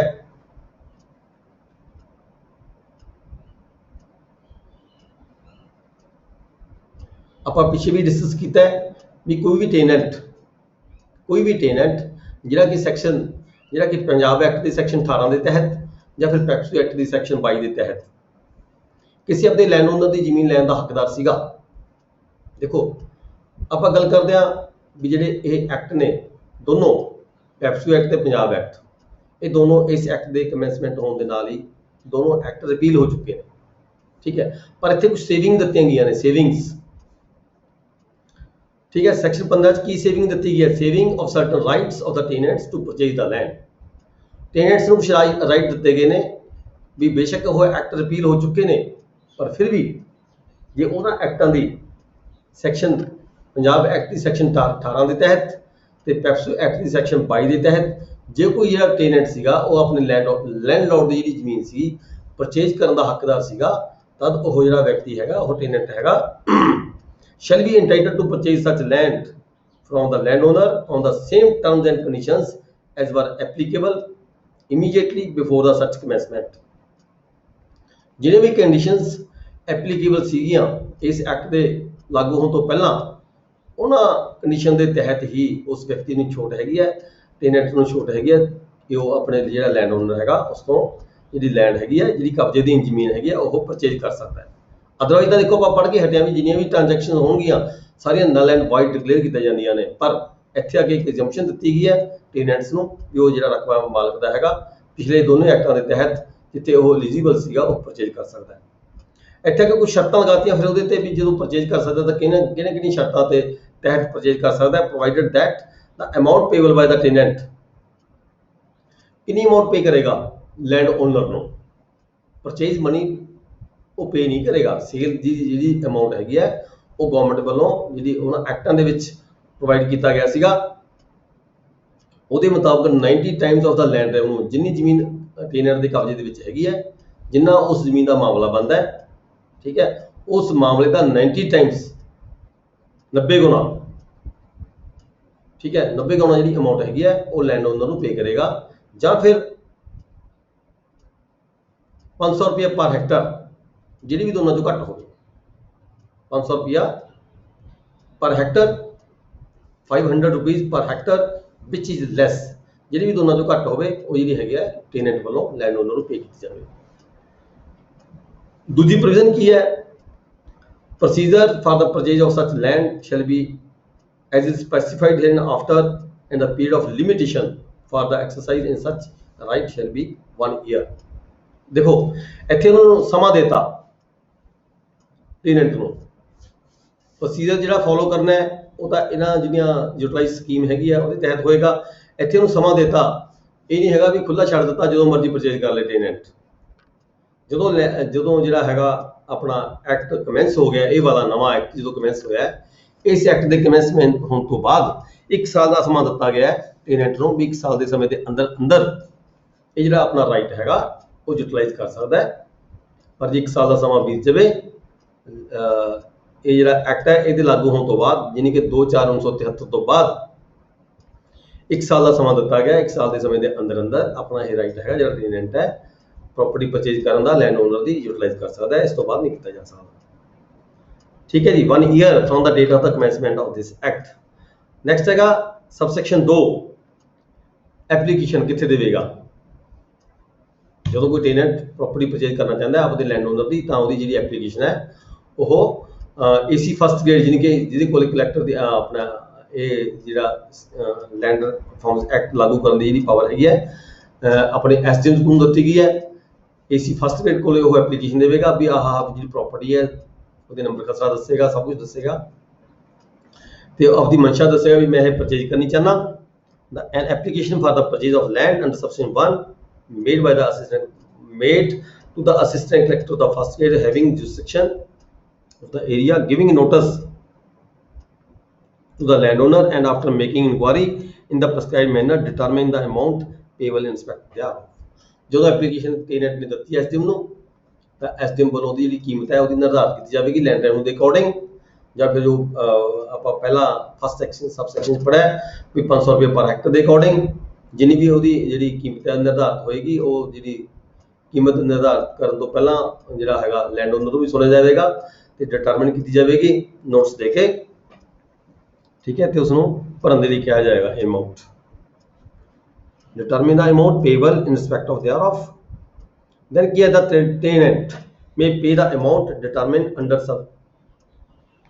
ਜਿਹੜਾ ਟੇਨੈਂਟ ਹੈਗਾ ਇਹ ਜਿਹੜੀ ਅਮਾਊਂਟ ਹੈ ਜਿਹੜੀ ਡਿਟਰਮਿਨ ਕਰ ਦਿੱਤੀ ਹੈ SDM ਵੱਲੋਂ, AC ਫਸਟ ਵੱਲੋਂ, may pay lump sum, ਜਾਂ ਤਾਂ ਉਹ ਲਮਸਮ ਪੇ ਕਰ ਸਕਦਾ ਹੈ ਜਾਂ ਇਹਨੂੰ ਕਿਸ਼ਤਾਂ ਵਿੱਚ ਵੀ ਹਾਫ ਈਅਰਲੀ ਕਿਸ਼ਤਾਂ ਜਿਹੜੀਆਂ ਹੈਗੀਆਂ ਨੇ ਸੌਣੀ ਦਿਹਾੜੀ ਦੀ ਕਿਸ਼ਤ ਵਿੱਚ ਵੀ ਭਰਿਆ ਜਾ ਸਕਦਾ ਹੈ। ਮੈਕਸਿਮਮ 15 ਕਿਸ਼ਤਾਂ ਦੀਆਂ ਹੋ ਸਕਦੀਆਂ ਨੇ, ਠੀਕ ਹੈ ਜੀ, ਮਤਲਬ ਲਮਸਮ ਵੀ ਪੇ ਕਰ ਸਕਦਾ ਹੈ, ਕਿਸ਼ਤਾਂ ਵੀ ਪੇ ਕਰ ਸਕਦਾ ਹੈ। ਕਿਸ਼ਤਾਂ ਮੈਕਸਿਮਮ 15 ਹੋ ਸਕਦੀਆਂ ਨੇ, ਕਿਸ਼ਤਾਂ ਹਾੜੀ ਤੇ ਸੌਣੀ ਹੋਣਗੀਆਂ, ਇਹਨੂੰ ਕਿਸ਼ਤ ਨਹੀਂ ਹੋਏਗੀ, ਮਤਲਬ ਕਿ ਫਸਲ ਦੇ ਆਧਾਰ ਤੇ ਕਿਸ਼ਤ ਹੋਏਗੀ। ਫਿਰ ਕੀ ਹੈ, सबसेक्शन 5 ਚ ਕੀ ਕਿਹਾ ਗਿਆ 15 ਦੇ ਡਿਫਾਲਟ ਆਫ ਦਾ ਪੇਮੈਂਟ। ਜੇ ਕੋਈ ਜਿਹੜਾ ਟੈਨੈਂਟ ਹੈ ਉਹਨੇ ਜ਼ਮੀਨ ਪਰਚੇਜ਼ ਤਾਂ ਕਰ ਲਈ, ਪਰ ਜਿਹੜਾ ਉਹਨੂੰ ਲੈਂਡ ਰੈਵਨਿਊ ਜਿਹੜਾ ਉਹਦੀ ਕੀਮਤ ਹੈ ਭਰਨ ਲਈ ਕਿਹਾ ਗਿਆ ਸੀਗਾ, ਆਰਡਰ ਐਸਟੀਮੇਟ ਕਰ ਦਿੱਤਾ, ਪਰ ਉਹ ਜਿਹੜਾ ਹੈਗਾ ਉਸਨੇ ਅਲਾਟਮੈਂਟ ਤੋਂ ਬਾਅਦ ਏਰੀਆ ਆਫ ਲੈਂਡ ਰੈਵਨਿਊ ਆਪਣਾ ਜਿੰਨੀ ਅਮਾਊਂਟ ਸੀ ਉਹ ਨਹੀਂ ਭਰੀ, ਤਾਂ ਜਿਹੜੀ ਉਹ ਹੈਗੀ ਉਸ ਤੋਂ as a area of land revenue ਜਿਹੜੀ ਇਹ ਹੈਗੀ ਰਿਕਵਰੀ ਲਈ ਜਾਏਗੀ, ਭਰਵਾਈ ਜਾਏਗੀ। ਜਦੋਂ ਇਹ ਲੈਂਡ ਕਿਸੇ ਟੈਨੈਂਟ ਨੂੰ ਅਲਾਟ ਕੀਤੀ ਜਾਂਦੀ ਹੈ ਤਾਂ ਇਹ ਮੌਰਗੇਜ ਫ੍ਰੀ ਹੋਏਗੀ, ਇਹਦੇ ਤੇ ਕੋਈ ਭਾਰ ਨਹੀਂ ਹੋਏਗਾ। ਠੀਕ ਹੈ, ਜਿਹੜਾ ਕੋਈ ਭਾਰ ਹੋਏਗਾ ਇਹ ਭਾਰ ਜਿਹੜਾ ਜਦੋਂ ਮਾਲਕ ਨੂੰ ਪੇਮੈਂਟ ਦਿੱਤੀ ਜਾਣੀ ਹੈ ਉਹਦੇ ਵਿੱਚੋਂ ਆਲਰੇਡੀ ਡਿਡਕਟ ਕਰਕੇ ਹੀ ਇਹ ਪੇਮੈਂਟ ਹੈ ਉਸਨੂੰ ਮਾਲਕ ਨੂੰ ਪੇ ਕੀਤੀ ਜਾਏਗੀ।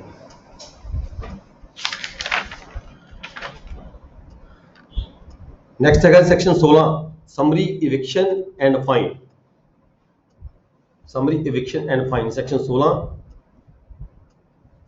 ਜੇ ਕੋਈ ਵਿਅਕਤੀ ਐਨੀ ਪਰਸਨ ਹੂ ਇਜ਼ ਰੌਂਗਫੁਲ ਔਰ ਅਨਆਥੋਰਾਈਜ਼ਡ ਪੋਜੈਸ਼ਨ, ਕਿਸੇ ਵਿਅਕਤੀ ਦਾ ਗਲਤ ਤਰੀਕੇ ਦੇ ਨਾਲ ਅਨਆਥੋਰਾਈਜ਼ਡ ਪੋਜੈਸ਼ਨ ਹੈਗਾ ਕਿਸੇ ਲੈਂਡ ਦੇ ਉੱਪਰ, ਕਿਹੜੀ ਲੈਂਡ ਜਿਹੜੀ ਸਰਪਲਸ ਡਿਕਲੇਅਰ ਕੀਤੀ ਗਈ ਹੈ ਗਵਰਨਮੈਂਟ ਵੱਲੋਂ, ਠੀਕ ਹੈ, ਉਹ either by the act of the parties or operation of law, ਜਾਂ ਤਾਂ ਪਾਰਟੀਆਂ ਦੀ ਆਪਣੀ ਮਰਜ਼ੀ ਦੇ ਨਾਲ ਜਾਂ ਕਿਸੇ ਐਕਟ ਦੀ ਜਿਹੜੀ ਆਪਰੇਸ਼ਨ ਹੈ ਉਹਦਾ ਗਲਤ ਫਾਇਦਾ ਕੱਢਦੇ ਹੋਏ ਕਿਸੇ ਨੇ ਉੱਤੇ ਗਲਤ ਤਰੀਕੇ ਨਾਲ ਕਬਜ਼ਾ ਕੀਤਾ ਹੈ, ਜਿਹੜਾ ਕਿ ਉਹ ਕਬਜ਼ਾ ਕਰਨ ਦੇ ਹੱਕਦਾਰ ਨਹੀਂ ਸੀਗਾ।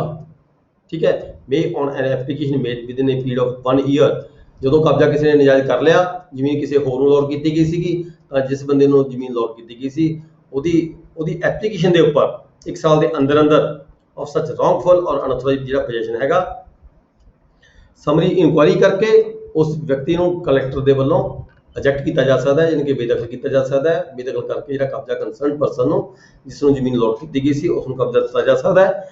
Impose on such person a penalty not exceeding 1000 rupees, ਉਸ ਵਿਅਕਤੀ ਨੂੰ ਜਿਸ ਦਾ ਨਜਾਇਜ਼ ਕਬਜ਼ਾ ਸੀਗਾ, ਅਨਆਥੋਰਾਈਜ਼ਡ ਪੋਜੈਸ਼ਨ ਸੀਗਾ, ਤੇ ਉਸ ਨੂੰ 1000 ਰੁਪਏ ਤੱਕ ਜਿਹੜਾ ਹੈਗਾ ਪੈਨਲਟੀ ਫਾਈਨ ਵੀ ਕੀਤਾ ਜਾ ਸਕਦਾ ਹੈ। ਦੈਨ ਹੈਗਾ ਸਬਸੈਕਸ਼ਨ 2 16 ਸੈਕਸ਼ਨ ਦਾ, ਇਹ 'ਚ ਕੀ ਕਿਹਾ ਹੈ, collector may direct that the whole or any part of the penalty imposed under subsection 1 shall be paid to the person who has sustained any loss, ਜਿਹੜੇ ਵਿਅਕਤੀ ਦੇ ਨੂੰ ਜ਼ਮੀਨ ਅਲਾਟ ਕੀਤੀ ਗਈ ਸੀ ਲਾਸ ਉਹਨੂੰ ਹੋਇਆ, ਇਸ ਕਰਕੇ ਜਿਹੜੀ ਪੈਨਲਟੀ ਹੈਗੀ ਹੈ ਉਹ ਪੈਨਲਟੀ ਜਿਹੜੀ ਆਰਡਰ ਕੀਤਾ ਜਾ ਸਕਦਾ ਕਲੈਕਟਰ ਵੱਲੋਂ ਵੀ ਉਸ ਵਿਅਕਤੀ ਨੂੰ ਦਿੱਤੀ ਜਾਵੇ ਪੇਮੈਂਟ ਜਿਸ ਵਿਅਕਤੀ ਦਾ ਲਾਸ ਹੋਇਆ ਹੈਗਾ। ਤਾਂ collector may direct that the whole or any part, ਸਾਰੀ ਦੀ ਸਾਰੀ ਜਾਂ ਕੁਝ ਪੇਮੈਂਟ ਕਲੈਕਟਰ ਕਹਿ ਸਕਦੇ ਆ ਵੀ ਕੁਝ ਪੇਮੈਂਟ ਸਰਕਾਰ ਦੇ ਖਜ਼ਾਨੇ ਦੇ ਵਿੱਚ, ਕੁਝ ਪੇਮੈਂਟ ਕੰਸਰਨਡ ਪਰਸਨ ਜਿਹਦਾ ਲਾਸ ਹੋਇਆ, ਜਿਹਦਾ ਕਬਜ਼ਾ, ਜਿਹਦੀ ਪ੍ਰਾਪਰਟੀ ਤੇ ਨਜਾਇਜ਼ ਕਬਜ਼ਾ ਬੰਦੇ ਵੱਲੋਂ ਕੀਤਾ ਗਿਆ, ਉਸ ਦਾ ਕੁਝ ਪਾਰਟ ਵੀ ਉਹਨੂੰ ਦਿੱਤਾ ਜਾ ਸਕਦਾ ਹੈ ਤੇ ਫੁੱਲ ਦੀ ਫੁੱਲ ਪੇਮੈਂਟ ਵੀ ਉਸ ਨੂੰ ਜਿਹੜੀ ਪੈਨਲਟੀ ਦੀ ਉਸ ਨੂੰ ਦਿੱਤੀ ਜਾ ਸਕਦੀ ਹੈ। ਦੈਨ ਸੈਕਸ਼ਨ 17 ਹੈ abrogation of pending decrees orders and notices. ਦੇਖੋ, ਜਦੋਂ ਆਪਾਂ ਮਤਲਬ ਕਿ ਪ੍ਰੈਕਟੀਕਲੀ ਤੌਰ ਤੇ ਸੋਚਦੇ ਹਾਂ ਤਾਂ ਜਦੋਂ ਇਹ ਐਕਟ 24/1971 ਨੂੰ ਲਾਗੂ ਹੋਇਆ, 24/1971 ਤੋਂ ਲਾਗੂ ਹੋਇਆ, ਲਾਗੂ ਕਦੋਂ ਹੋਇਆ 2973 ਨੂੰ। ਇਹ ਜਿਹੜਾ ਸਮਾਂ ਸੀ ਇਨ ਬਿਟਵੀਨ, ਉਦੋਂ ਆਮ ਜਨਤਾ ਨੂੰ ਪਤਾ ਲੱਗ ਗਿਆ ਸੀਗਾ, ਲੋਕਾਂ ਨੂੰ ਬਹੁਤ ਸਾਰਿਆਂ ਨੂੰ ਪਤਾ ਲੱਗ ਗਿਆ ਸੀ ਜਿਨ੍ਹਾਂ ਦੇ ਵੱਡੇ ਸੋਰਸਸ ਸੀ ਜਾਂ ਜਿਹੜੇ ਉੱਚ ਅਹੁਦਿਆਂ ਤੇ ਬੈਠੇ ਸੀਗੇ। ਠੀਕ ਹੈ, ਉਸ ਪੀਰੀਅਡ ਦੇ ਵਿੱਚ ਬਹੁਤ ਸਾਰੇ ਲੋਕਾਂ ਨੇ ਕੋਰਟਾਂ ਤੋਂ ਡਿਗਰੀਆਂ ਲਈਆਂ, ਕੋਰਟਾਂ ਤੋਂ ਆਰਡਰਸ ਕਰਵਾਏ, ਵੱਖਰੇ ਆਰਡਰਸ ਕਰਵਾਏ ਅਦਾਲਤਾਂ ਤੋਂ, ਕਾਹਦੇ ਲਈ? ਆਪਣੇ ਏਰੀਆ ਨੂੰ ਸਰਪਲਸ ਡਿਕਲੇਅਰ ਹੋਣ ਤੋਂ ਬਚਾਉਣ ਦੀ ਖਾਤਰ। ਇੱਥੇ ਇਹ ਸੈਕਸ਼ਨ 17 ਦੇ ਵਿੱਚ ਕਲੀਅਰ ਕਰਤਾ ਗਵਰਨਮੈਂਟ ਨੇ, ਇਸ ਐਕਟ ਦੇ ਵਿੱਚ ਕਲੀਅਰ ਕਰਤਾ ਗਵਰਨਮੈਂਟ ਨੇ ਵੀ ਜੇ ਵੀ ਕੋਈ ਆਰਡਰ ਕਿਸੇ ਕੋਰਟ ਵੱਲੋਂ ਕੋਈ ਡਿਗਰੀ ਪਾਸ ਕੀਤੀ ਗਈ ਹੋਵੇ, ਕੋਈ ਆਰਡਰ ਪਾਸ ਕੀਤਾ ਗਿਆ ਹੋਵੇ, ਠੀਕ ਹੈ, that will be invalid, ਉਹਨੂੰ ਲਾਗੂ ਨਹੀਂ ਸਮਝਿਆ ਜਾਵੇਗਾ, ਉਹ ਇਨਵੈਲਿਡ ਡਿਕਲੇਅਰ ਕੀਤਾ ਜਾਵੇਗਾ। ਇਨਵੈਲਿਡ ਸਮਝਦੇ ਹੋਏ ਜਿਹੜੀ ਜ਼ਮੀਨ ਹੈ ਸਰਪਲਸ ਡਿਕਲੇਅਰ ਕੀਤੀ ਜਾਵੇਗੀ। ਕੋਈ ਐਸਾ ਆਰਡਰ ਜਿਹੜਾ ਇਸ ਐਕਟ ਦੀਆਂ ਜਿਹੜੀਆਂ ਪ੍ਰੋਵੀਜ਼ਨਸ ਹੈਗੀਆਂ ਨੇ ਉਹਦੇ ਨਾਲ ਮੇਲ ਨਾ ਖਾਂਦਾ ਹੋਵੇ, ਇਨਕਨਸਿਸਟੈਂਟ ਹੋਵੇ, ਮੇਲ ਨਾ ਖਾਂਦਾ ਹੋਵੇ provision of this act, this is a very sweeping provision. ਦੇਖੋ ਨੋਟ ਦਿੱਤਾ ਗਿਆ ਫਿਰ ਇਹਦੇ ਵਿੱਚ, this is a very sweeping provision in as much as it provides that no decree or order of any court or authority and no notice of ejectment shall be valid save to the extent to which it is consistent with the provisions of this act। ਜਿਹੜਾ ਇਸ act ਦੀਆਂ ਪ੍ਰੋਵੀਜ਼ਨਾਂ ਨੂੰ ਦੇ against ਹੋਵੇ ਐਸਾ ਕੋਈ ਵੀ order ਜਿਹੜਾ ਹੈਗਾ ਉਹ ਵੈਲਿਡ ਨਹੀਂ ਹੋਏਗਾ, ਇਨਵੈਲਿਡ ਹੋਏਗਾ।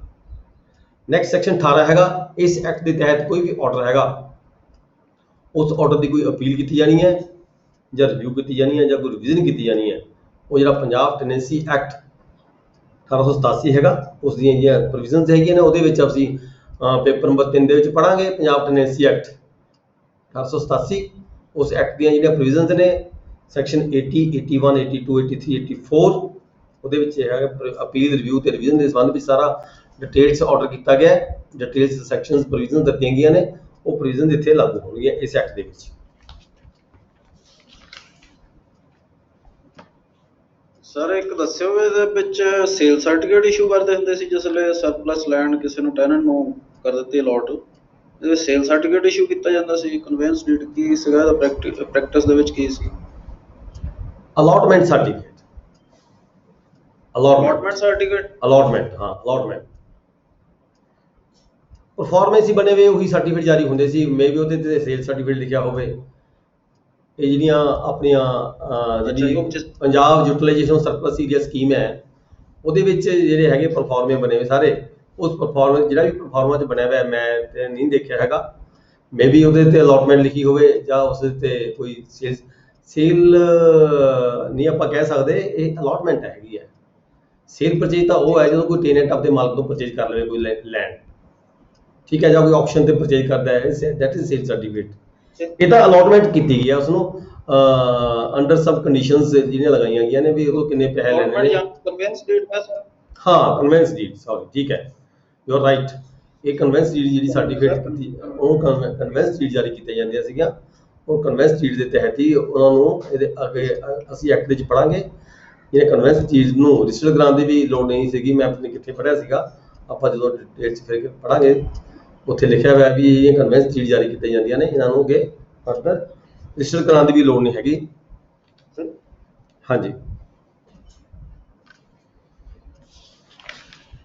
ਕਲੈਕਟਰ ਵੱਲੋਂ ਹਾਂਜੀ ਕੀਤੀਆਂ ਜਾਂਦੀਆਂ ਜੀ ਸਰ ਇਸ਼ੂ, ਕਲੈਕਟਰ ਅਗਰੇਰੀਅਨ ਵੱਲੋਂ ਇਸ਼ੂ ਕੀਤੀਆਂ ਜਾਂਦੀਆਂ ਸੀ। ਦੇਖੋ ਪਤਾ ਕੀ ਹੈ, ਕਲੈਕਟਰ ਅਗਰੇਰੀਅਨ ਮਤਲਬ ਇਹ ਹੈਗਾ ਇੱਥੇ ਅਸਿਸਟੈਂਟ ਕਲੈਕਟਰ ਫਸਟ ਗ੍ਰੇਡ ਦੀਆਂ ਪਾਵਰ ਦਿੱਤੀਆਂ ਗਈਆਂ ਨੇ ਇਸ ਐਕਟ ਦੇ ਤਹਿਤ। ਮੇਬੀ ਪਾਵਰ ਕਿਸੇ ਨੂੰ ਵੀ ਦਿੱਤੀਆਂ ਜਾ ਸਕਦੀਆਂ ਨੇ ਕਲੈਕਟਰ ਅਗਰੇਰੀਅਨ ਦੀਆਂ। ਅਸਿਸਟੈਂਟ ਕਲੈਕਟਰ ਫਸਟ ਗ੍ਰੇਡ ਤਾਂ ਇਹਦੇ ਵਿੱਚ ਕਿਹਾ ਹੈ, ਇਸ ਐਕਟ ਦੇ ਵਿੱਚ ਕਿਹਾ ਹੈ, ਠੀਕ ਹੈ। ਕਲੈਕਟਰ ਅਗਰੇਰੀਅਨ ਦੇ ਕੋਲੇ ਮੇਬੀ ਪਾਵਰਸ ਹੁੰਦੀਆਂ ਹੋਣ ਅਸਿਸਟੈਂਟ ਕਲੈਕਟਰ ਫਸਟ ਗ੍ਰੇਡ ਦੀਆਂ। ਕਲੈਕਟਰ ਅਗਰੇਰੀਅਨ ਦੀਆਂ ਪਾਵਰਸ ਆਪਾਂ ਪ੍ਰੈਕਟੀਕਲ ਦੇਖਦੇ ਆ ਰਹੇ ਹਾਂ ਵੀ ਸਾਰੇ ਹੀ ਐਸਟੀਐਮਸ ਨੂੰ ਪਾਵਰਾਂ ਦਿੱਤੀਆਂ ਗਈਆਂ ਨੇ ਆਮ ਤੌਰ ਤੇ। ਸਾਰੇ ਹੀ ਡਿਸਟ੍ਰਿਕਟ ਆਪਣੇ ਪੰਜਾਬ ਦੇ ਵਿੱਚ ਮੇਬੀ ਕਿਤੇ ਹੋਰ ਡਿਸਟ੍ਰਿਕਟ 'ਚ ਕਿਸੇ ਨੂੰ ਪਾਵਰ ਸਰਕਾਰ ਆਰਡਰ ਕਰਕੇ ਦੇ ਸਕਦੀ ਹੈ, ਠੀਕ ਹੈ। ਆਮ ਤੌਰ ਤੇ ਇਹਦੀਆਂ ਪਾਵਰਸ ਦਿੱਤੀਆਂ ਗਈਆਂ ਨੇ ਕਲੈਕਟਰ ਅਗਰੇਰੀਅਨ ਦੀਆਂ, ਇਹ ਐਸ ਨੂੰ ਦਿੱਤੀਆਂ ਜਾਂਦੀਆਂ ਨੇ। ਏਸੀ ਫਸਟ ਗ੍ਰੇਡ ਦੀਆਂ ਪਾਵਰਸ ਹੁੰਦੀਆਂ ਨੇ। ਜਿੱਥੇ ਕਿਤੇ ਜਿਹੜੀ ਪ੍ਰੋਵੀਜ਼ਨ ਦੇ ਵਿੱਚ ਕਿਤੇ ਅਮੈਂਡ ਇੱਦਾਂ ਹੁੰਦਾ, ਪ੍ਰੋਵੀਜ਼ਨ ਹੁੰਦੀ ਹੈ ਵੀ ਇੱਥੇ ਕਲੈਕਟਰ ਦੇ ਆਰਡਰ ਦੀ ਜ਼ਰੂਰਤ ਹੈਗੀ ਹੈ, ਦੈਨ ਉੱਥੇ ਜਿਹੜੀਆਂ ਪਾਵਰਸ ਨੇ ਨਾਲ ਹੋ ਸਕਦਾ ਕਲੈਕਟਰ ਦੀਆਂ ਵੀ ਪਾਵਰਾਂ ਐਸ ਨੂੰ ਦਿੱਤੀਆਂ ਗਈਆਂ ਹੋਣ। ਪਰ ਜੋ ਆਪਾਂ ਐਕਟ ਪੜ੍ਹ ਰਹੇ ਹਾਂ ਇਹਦੇ ਵਿੱਚ ਜਿਹੜੀ ਐਪਲੀਕੇਸ਼ਨ ਵਗੈਰਾ ਦਿੱਤੀ ਜਾਂਦੀ ਹੈ ਜਾਂ ਲੈਂਡ ਦੀ ਜਿਹੜੀ ਅਮਾਊਂਟ ਹੈ ਉਹ ਡਿਟਰਮਿਨ ਕੀਤੀ ਜਾਂਦੀ ਹੈ, ਉਹ ਏਸੀ ਫਸਟ ਕੋਲੋਂ ਕੀਤੀ ਜਾਂਦੀ ਹੈ। ਅੱਗੇ ਅਸੀਂ ਦੇਖਾਂਗੇ ਜੀ ਸੈਕਸ਼ਨ 19। ਸੈਕਸ਼ਨ 19 ਚ ਕੀ ਹੈ ਜੀ, ਕਰੈਕਸ਼ਨ ਆਫ ਕਲੈਰੀਕਲ ਐਰਰਸ। ਦੇਖੋ ਜਦੋਂ ਅਸੀਂ ਅਲਾਟਮੈਂਟ ਕਰਦੇ ਹਾਂ, ਅਲਾਟਮੈਂਟ ਸਰਟੀਫਿਕੇਟ ਜਾਰੀ ਕਰਦੇ ਹਾਂ ਜਾਂ ਆਰਡਰ ਕਰਦੇ ਹਾਂ ਕੋਈ ਅਲਾਟਮੈਂਟ ਦਾ, ਜਾਂ ਕਿਸੇ ਦੀ ਕੋਈ ਜ਼ਮੀਨ ਸਰਪਲਸ ਡਿਕਲੇਅਰ ਕਰਦੇ ਹਾਂ, ਠੀਕ ਹੈ, ਜਾਂ ਕਲੈਕਟਰ ਵੱਲੋਂ ਕੋਈ ਪਰਮਿਸਿਬਲ ਆਰਡਰ, ਪਰਮਿਸਿਬਲ ਏਰੀਆ ਡਿਕਲੇਅਰ ਕੀਤਾ ਜਾਂਦਾ ਕਿਸੇ ਵਿਅਕਤੀ ਦਾ, ਉਹਦੀ ਜਦੋਂ ਆਪਣਾ ਰਿਟਰਨ ਭਰ ਕੇ ਕੋਈ ਵਿਅਕਤੀ ਦਿੰਦਾ ਹੈ, ਕੋਈ ਲੈਂਡ ਓਨਰ ਜਾਂ ਕੋਈ ਟੈਨੈਂਟ ਜਾਂ ਮੌਰਗੇਜੀ, ਜਦੋਂ ਕੋਈ ਆਪਦੀ ਰਿਟਰਨ ਭਰ ਕੇ ਦਿੰਦਾ ਹੈ ਤਾਂ ਫਿਰ ਕਲੈਕਟਰ ਵੱਲੋਂ ਆਰਡਰ ਕੀਤਾ ਜਾਂਦਾ ਹੈ, ਕਾਹਦਾ ਆਰਡਰ ਕੀਤਾ ਜਾਂਦਾ ਹੈ, ਡਿਕਲੇਅਰ ਕੀਤਾ ਜਾਂਦਾ ਹੈ that particular numbers permissible area declare ਕੀਤੇ ਜਾਂਦੇ ਨੇ ਤੇ ਪਾਰਟੀਕੂਲਰ ਨੰਬਰ ਜਿਹੜੇ ਉਹਦੇ ਹੁੰਦੇ ਆ ਉਹ ਸਰਪਲਸ ਏਰੀਆ ਡਿਕਲੇਅਰ ਕੀਤੇ ਜਾਂਦੇ ਆ। ਜਿੱਥੇ ਕਿਤੇ ਇਦਾਂ ਦੇ ਆਰਡਰਾਂ ਦੇ ਵਿੱਚ ਕਿਸੇ ਵੀ ਆਰਡਰ ਦੇ ਵਿੱਚ ਕੋਈ ਕਲੈਰੀਕਲ ਮਿਸਟੇਕ ਰਹਿ ਜਾਂਦੀ ਹੈ ਤਾਂ ਉਸ ਕਲੈਰੀਕਲ ਮਿਸਟੇਕ ਨੂੰ ਸੁਮੋਟੋ ਜਾਂ on the application of any party concerned party may any time be corrected by the such officer or authority either of his own motion or on the application of the application received in this behalf from any of the parties। ठीक है जी, ਉਹਦੀ correction ਕੀਤੀ ਜਾ ਸਕਦੀ ਹੈ ਇਸ section ਦੇ ਤਹਿਤ 19 ਦੇ ਤਹਿਤ। ਨੈਕਸਟ ਹੈ ਸੈਕਸ਼ਨ 20। ਸੈਕਸ਼ਨ 20 ਦੇ ਵਿੱਚ ਕੀ ਹੈ ਜੀ, ਕੋਰਟ ਫੀਸ ਦੀ ਗੱਲ ਕੀਤੀ ਹੈ, ਐਪਲੀਕੇਸ਼ਨ, ਅਪੀਲ ਔਰ ਪ੍ਰੋਸੀਡਿੰਗਸ। ਕੋਈ ਵੀ ਪ੍ਰੋਸੀਡਿੰਗ ਰੈਵਨਿਊ ਆਫਿਸਰ ਕੋਲੇ ਜਾਂ ਕਲੈਕਟਰ ਏਸੀ ਫਸਟ ਗ੍ਰੇਡ ਕੋਲੇ ਇਸ ਐਕਟ ਦੇ ਤਹਿਤ ਕੋਈ ਪ੍ਰੋਸੀਡਿੰਗ ਚੱਲਦੀ ਹੈ ਜਾਂ ਅਪੀਲ ਚੱਲਦੀ ਹੈ ਜਾਂ ਕੋਈ ਹੋਰ ਪ੍ਰੋਸੀਡਿੰਗ ਚੱਲਦੀ ਹੈ, ਉਹਦੇ ਤੇ ਕੋਰਟ ਫੀਸ ਜਿਹੜੀ ਹੈਗੀ ਆ ਉਹ ਲਗਾਈ ਜਾਂਦੀ ਹੈ। Shall bear a court fee stamp of such value as may be prescribed. ਜੋ ਵੀ ਪ੍ਰੋਵੀਜ਼ਨ ਦਿੱਤੀ ਗਈ ਹੋਵੇ ਉਸ ਸਕੀਮ ਦੇ ਵਿੱਚ ਕਿੰਨੇ ਪੈਸੇ ਦੀ ਫੀਸ ਲੱਗਣੀ ਹੈ, ਉਹਦੇ ਅਕੋਰਡਿੰਗ ਜਿਹੜੀ ਹੈਗੀ ਐਪਲੀਕੇਸ਼ਨ ਦੇ ਵਿੱਚ ਜਿਹੜੀ ਹੈ ਐਪਲੀਕੇਸ਼ਨ ਦੇ ਉੱਪਰ ਸਟੈਂਪ ਲਗਾਈ ਜਾਂਦੀ ਹੈ। ਸੈਕਸ਼ਨ 21 ਹੈ ਜੀ, ਬਾਰ ਆਫ ਦਾ ਜੁਰਿਸਡਿਕਸ਼ਨ। ਆਪਾਂ ਪਹਿਲਾਂ ਵੀ ਪੜ੍ਹਿਆ, ਜਿਵੇਂ ਲੈਂਡ ਰੈਵਨਿਊ ਐਕਟ ਦੇ ਵਿੱਚ ਪੜ੍ਹਿਆ ਹੈ। ਲੈਂਡ ਰੈਵਨਿਊ ਐਕਟ ਦੇ ਵਿੱਚ ਕਿਹੜਾ ਸੈਕਸ਼ਨ ਸੀਗਾ, ਜੇ ਕਿਸੇ ਨੂੰ ਯਾਦ ਹੋਵੇ, ਲੈਂਡ ਰੈਵਨਿਊ ਐਕਟ ਦੇ ਵਿੱਚ ਕਿਹੜਾ ਸੈਕਸ਼ਨ ਸੀਗਾ? 158 ਜੀ। ਹਾਂਜੀ 158 ਜੀ 158। ਹਾਂ, ਲੈਂਡ ਰੈਵਨਿਊ ਐਕਟ ਦੇ ਵਿੱਚ ਪ੍ਰੋਵਾਈਡ ਕੀਤਾ ਗਿਆ ਸੈਕਸ਼ਨ 158, ਜਿਹਦੇ ਵਿੱਚ ਇਹ ਕਿਹਾ ਗਿਆ ਹੈ ਵੀ ਕੋਈ ਵੀ ਸਿਵਲ ਕੋਰਟ ਜਿਹੜੀ ਹੈਗੀ ਹੈ ਉਹ ਰੈਵਨਿਊ ਕੋਰਟ, ਜਿੱਥੇ ਰੈਵਨਿਊ ਕੋਰਟਾਂ ਨੂੰ ਜਾਂ ਰੈਵਨਿਊ ਆਫਿਸਰਸ ਨੂੰ ਇਸ ਲੈਂਡ ਰੈਵਨਿਊ ਐਕਟ ਦੇ ਤਹਿਤ ਕੰਮ ਕਰਨ ਦੀ ਜਿਹੜੀ ਪ੍ਰੋਵੀਜ਼ਨ ਦਿੱਤੀਆਂ ਗਈਆਂ ਨੇ, ਪਾਵਰਸ ਦਿੱਤੀਆਂ ਗਈਆਂ ਨੇ, ਉੱਥੇ ਜਿਹੜੀਆਂ ਸਿਵਲ ਕੋਰਟਾਂ ਹੈਗੀਆਂ ਨੇ ਉਹ ਉਹਨਾਂ ਦੀ ਜਿਹੜੀ ਜੁਰਿਸਡਿਕਸ਼ਨ ਹੈ ਉਹ ਨਹੀਂ ਹੁੰਦੀ। ਇਸੇ ਤਰ੍ਹਾਂ ਇਸ ਐਕਟ ਦੇ ਵਿੱਚ ਵੀ ਸੈਕਸ਼ਨ 21 ਦਿੱਤਾ ਗਿਆ, ਜਿਹਦੇ ਵਿੱਚ ਕਲੀਅਰ ਕੀਤਾ ਗਿਆ ਵੀ ਕਿਸੇ ਵੀ ਸਿਵਲ ਕੋਰਟ ਨੂੰ ਇਸ ਐਕਟ ਦੇ ਤਹਿਤ ਕੋਈ ਵੀ ਮੁਕੱਦਮਾ ਸੁਣਨ ਦੀ, ਕੋਈ ਵੀ ਐਪਲੀਕੇਸ਼ਨ ਸੁਣਨ ਦੀ ਕੋਈ ਜੁਰਿਸਡਿਕਸ਼ਨ ਨਹੀਂ ਹੁੰਦੀ। Bar of jurisdiction, the penalty of any proceedings or order taken or made under this act shall not be called in question in any court। AC first ਵੱਲੋਂ ਜਾਂ ਕਲੈਕਟਰ ਵੱਲੋਂ ਇਸ ਐਕਟ ਦੇ ਤਹਿਤ ਕੋਈ ਵੀ ਆਰਡਰ ਪਾਸ ਕੀਤਾ ਗਿਆ, ਠੀਕ ਹੈ ਜੀ, ਉਸ ਆਰਡਰ ਨੂੰ ਕਿਸੇ ਵੀ ਸਿਵਲ ਕੋਰਟ ਦੇ ਵਿੱਚ ਜਿਹੜਾ ਹੈਗਾ ਚੈਲੰਜ ਨਹੀਂ ਕੀਤਾ ਜਾ ਸਕਦਾ। called in question in any court or before any other authority, ਨਾ ਕਿਸੇ ਹੋਰ ਅਥਾਰਟੀ ਕੋਲੇ ਤੇ ਨਾ ਹੀ ਸਿਵਲ ਕੋਰਟ ਦੇ ਵਿੱਚ ਜਿਹੜਾ ਕੋਈ ਵੀ ਆਰਡਰ ਹੈ ਏਸੀ ਫਸਟ ਦਾ ਹੋਵੇ ਚਾਹੇ ਕਲੈਕਟਰ ਦਾ ਹੋਵੇ, ਉਸ ਨੂੰ ਚੈਲੰਜ ਨਹੀਂ ਕੀਤਾ ਜਾ ਸਕਦਾ। ਮੇਬੀ ਜਿਵੇਂ ਇਸ ਦਾ ਏਰੀਆ ਸਰਪਲਸ ਡਿਕਲੇਅਰ ਕਰਤਾ ਕਲੈਕਟਰ ਨੇ, ਅਗਲਾ ਜਾ ਕੇ ਸਿਵਲ ਕੋਰਟ ਚਲਾ ਜਾਵੇ ਵੀ ਦੇਖੋ ਜੀ ਮੇਰਾ ਤਾਂ ਇਹ ਆਰਡਰ ਗਲਤ ਹੈਗਾ, ਹੁਣ ਜਾ ਕੇ ਉੱਥੇ ਚੈਲੰਜ ਕਰੇ, ਨਹੀਂ, ਇੱਥੇ ਜਿਹੜੀ ਸਿਵਲ ਕੋਰਟ ਹੈ ਉਸ ਨੂੰ ਬਾਹਰ ਕੀਤਾ ਗਿਆ। No civil court shall have jurisdiction to entertain any suit, ਕੋਈ ਵੀ ਮੁਕੱਦਮਾ, ਠੀਕ ਹੈ ਜੀ, ਕੋਈ ਵੀ ਸਿਵਲ ਕੋਰਟ ਕੋਈ ਮੁਕੱਦਮੇ ਨੂੰ ਨਹੀਂ ਲੈ ਸਕਦੀ or proceed with any suit instituted after the appointment of appointed day। 24/1971 ਤੋਂ ਬਾਅਦ ਕੋਈ ਵੀ ਮੁਕੱਦਮਾ ਚਲਾ ਨਹੀਂ ਸਕਦੀ, ਨਾ ਲੈ ਸਕਦੀ ਹੈ, ਨਾ ਪ੍ਰੋਸੀਡ ਕਰ ਸਕਦੀ ਹੈ। for the specific performance of contract, ਕਿਸ ਦਾ ਬਿਆਨਾ ਹੋਇਆ ਹੋਇਆ, ਬਿਆਨਾ ਹੋਣ ਤੋਂ ਬਾਅਦ ਅਗਲੇ ਨੇ ਰਜਿਸਟਰੀ ਨਹੀਂ ਕਰਵਾਈ ਜਾਂ ਸਰਕਾਰ ਨੇ ਰਜਿਸਟਰੀ ਹੋਣ ਨਹੀਂ ਦਿੱਤੀ ਜਾਂ ਰੈਵਨਿਊ ਅਫਸਰ ਨੇ ਰਜਿਸਟਰੀ ਨਹੀਂ ਕੀਤੀ, ਠੀਕ ਹੈ ਜੀ, ਤਾਂ ਕੋਈ ਵੀ ਵਿਅਕਤੀ ਜਾ ਕੇ ਕੋਰਟ ਦੇ ਵਿੱਚ ਆਪਣਾ ਸਪੈਸੀਫਿਕ ਪਰਫਾਰਮੈਂਸ ਆਫ ਐਗਰੀਮੈਂਟ, ਇਹ ਮੈਂ ਬਿਆਨਾ ਕੀਤਾ ਸੀਗਾ, ਮੈਨੂੰ ਦੀ ਰਜਿਸਟਰੀ ਨਹੀਂ ਹੋਈ ਜਾਂ ਰੈਵਨਿਊ ਅਫਸਰ ਨੇ ਨਹੀਂ ਕੀਤੀ ਜਾਂ ਪਾਰਟੀ ਨੇ ਖੁਦ ਨਹੀਂ ਕਰਵਾਈ, ਠੀਕ ਹੈ, ਜਾਂ ਇਸ ਐਕਟ ਦੇ ਤਹਿਤ ਕਿਸੇ ਅਫਸਰ ਨੇ ਨਹੀਂ ਕੀਤੀ, ਤਾਂ ਕੋਈ ਵੀ ਵਿਅਕਤੀ ਕੋਰਟ ਦੇ ਵਿੱਚ ਜਾ ਕੇ ਇੱਦਾਂ ਦਾ ਮੁਕੱਦਮਾ ਫਾਈਲ ਨਹੀਂ ਕਰ ਸਕਦਾ ਤੇ ਨਾ ਹੀ ਕੋਰਟ ਸੁਣ ਸਕਦੀ ਹੈ। for the specific performance of contract for the transfer of land which affects the rights of the state government to the surplus area under this act। ਜਿਸ ਮੁਕੱਦਮੇ ਦੇ ਨਾਲ ਜਿਹੜੇ ਸਰਕਾਰ ਦੇ ਜਿਹੜੇ ਰਾਈਟਸ ਨੇ ਉਹ ਅਫੈਕਟ ਕਰਦੇ ਹੋਣ, ਜਾਣੀ ਕਿ ਇਹ ਕਿਹਾ ਗਿਆ ਜੇ ਵੈਸੇ ਕੋਈ ਮੁਕੱਦਮਾ ਚੱਲਦਾ ਤਾਂ ਕਰ ਸਕਦਾ ਹੈ, ਪਰ ਜਿੱਥੇ ਕਿਤੇ ਸਰਪਲਸ ਏਰੀਆ ਜਿਹੜੀ ਜ਼ਮੀਨ ਹੈਗੀ ਹੈ ਸਰਪਲਸ ਡਿਕਲੇਅਰ ਕੀਤੀ ਹੋ ਚੁੱਕੀ ਹੈ ਤੇ ਉਹਦੇ ਤੇ ਇਫੈਕਟ ਪੈਂਦਾ ਹੋਵੇ ਤਾਂ ਇਦਾਂ ਦਾ ਮੁਕੱਦਮਾ ਜਿਹੜਾ ਹੈਗਾ ਉਹ ਸਿਵਲ ਕੋਰਟ ਵੱਲੋਂ ਇੰਟਰਟੇਨ ਨਾ ਕੀਤਾ ਜਾਵੇਗਾ ਤੇ ਨਾ ਹੀ ਸੁਣਿਆ ਜਾਵੇ। ਦੈਨ ਸੈਕਸ਼ਨ 22 ਹੈ ਜੀ, ਬਹੁਤ ਇੰਪੋਰਟੈਂਟ ਸੈਕਸ਼ਨ ਹੈ, ਇੰਡੈਮਨਿਟੀ। ਇੰਡੈਮਨਿਟੀ ਦਾ ਮਤਲਬ ਹੈਗਾ no suit or other legal proceeding shall lie against any authority। ਇਸ ਐਕਟ ਦੇ ਤਹਿਤ ਗੁੱਡ ਫੇਥ ਦੇ ਵਿੱਚ ਕਿਸੇ ਵੀ ਅਧਿਕਾਰੀ ਵੱਲੋਂ, ਕਿਸੇ ਵੀ ਅਫਸਰ ਵੱਲੋਂ, ਕਿਸੇ ਵੀ EMPLOYE ਵੱਲੋਂ ਕੋਈ ਕੰਮ ਕੀਤਾ ਜਾਂਦਾ ਹੈ, ਉਸ ਨੂੰ ਕਿਸੇ ਵੀ ਕੋਰਟ ਦੇ ਵਿੱਚ ਉਹਦੇ ਖਿਲਾਫ ਕੋਈ ਲੀਗਲ ਪ੍ਰੋਸੀਡਿੰਗਸ ਜਿਹੜੀਆਂ ਹੈਗੀਆਂ ਨੇ ਉਹ ਨਹੀਂ ਚੱਲ ਸਕਦੀਆਂ, ਠੀਕ ਹੈ ਜੀ। ਦਿਸ ਸੈਕਸ਼ਨ ਨੋਟ 'ਚ ਕੀ ਲਿਖਿਆ, ਦਿਸ section indemnifies all the authorities for their lawful action under the provisions of this act। Simple ਜੀ ਗੱਲ ਹੈ ਵੀ ਇਸ ਐਕਟ ਦੇ ਤਹਿਤ ਜਿਹੜਾ ਵੀ ਕੰਮ ਕਿਸੇ ਵੀ ਅਧਿਕਾਰੀ ਵੱਲੋਂ ਜਾਂ ਕਿਸੇ ਆਫੀਸ਼ੀਅਲਸ ਵੱਲੋਂ ਕੀਤਾ ਜਾਂਦਾ ਗੁੱਡ ਫੇਥ ਦੇ ਵਿੱਚ, ਉਹਦੇ ਖਿਲਾਫ ਜਿਹੜੀ ਪ੍ਰੋਸੀਡਿੰਗਸ ਹੈ, ਲੀਗਲੀ ਪ੍ਰੋਸੀਡਿੰਗ ਜਿਹੜੀਆਂ ਕਿਸੇ ਵੀ ਕੋਰਟ ਦੇ ਵਿੱਚ ਇੰਟਰਟੇਨ ਨਹੀਂ ਹੋ ਸਕਦੀਆਂ, ਮਤਲਬ ਸੇਵਿੰਗ ਕੀਤੀ ਗਈ ਹੈ ਇਹਦੇ ਵਿੱਚ। ਨੈਕਸਟ ਹੈ ਸੈਕਸ਼ਨ 23 ਦੇ ਵਿੱਚ ਕੀ ਹੈ ਜੀ, penalty for making false statement. ਦੇਖੋ ਬਹੁਤ ਇੰਪੋਰਟੈਂਟ ਸੈਕਸ਼ਨ ਹੈ ਇਹ ਜਿਹੜਾ ਐਕਟ ਹੈ, ਐਕਟ ਲਾਗੂ ਹੋਣ ਤੋਂ ਬਾਅਦ 3-4 ਸਾਲਾਂ ਬਾਅਦ ਜਿਹੜਾ ਇਹ ਸੈਕਸ਼ਨ ਹੈ ਇਹ ਇਨਸਰਟ ਕੀਤਾ ਗਿਆ ਇਸ ਲਾਅ ਦੇ ਵਿੱਚ 1976 ਦੇ ਵਿੱਚ ਚੇਂਜ ਕਰਕੇ ਲਗਾਇਆ ਗਿਆ ਇਹ ਸੈਕਸ਼ਨ।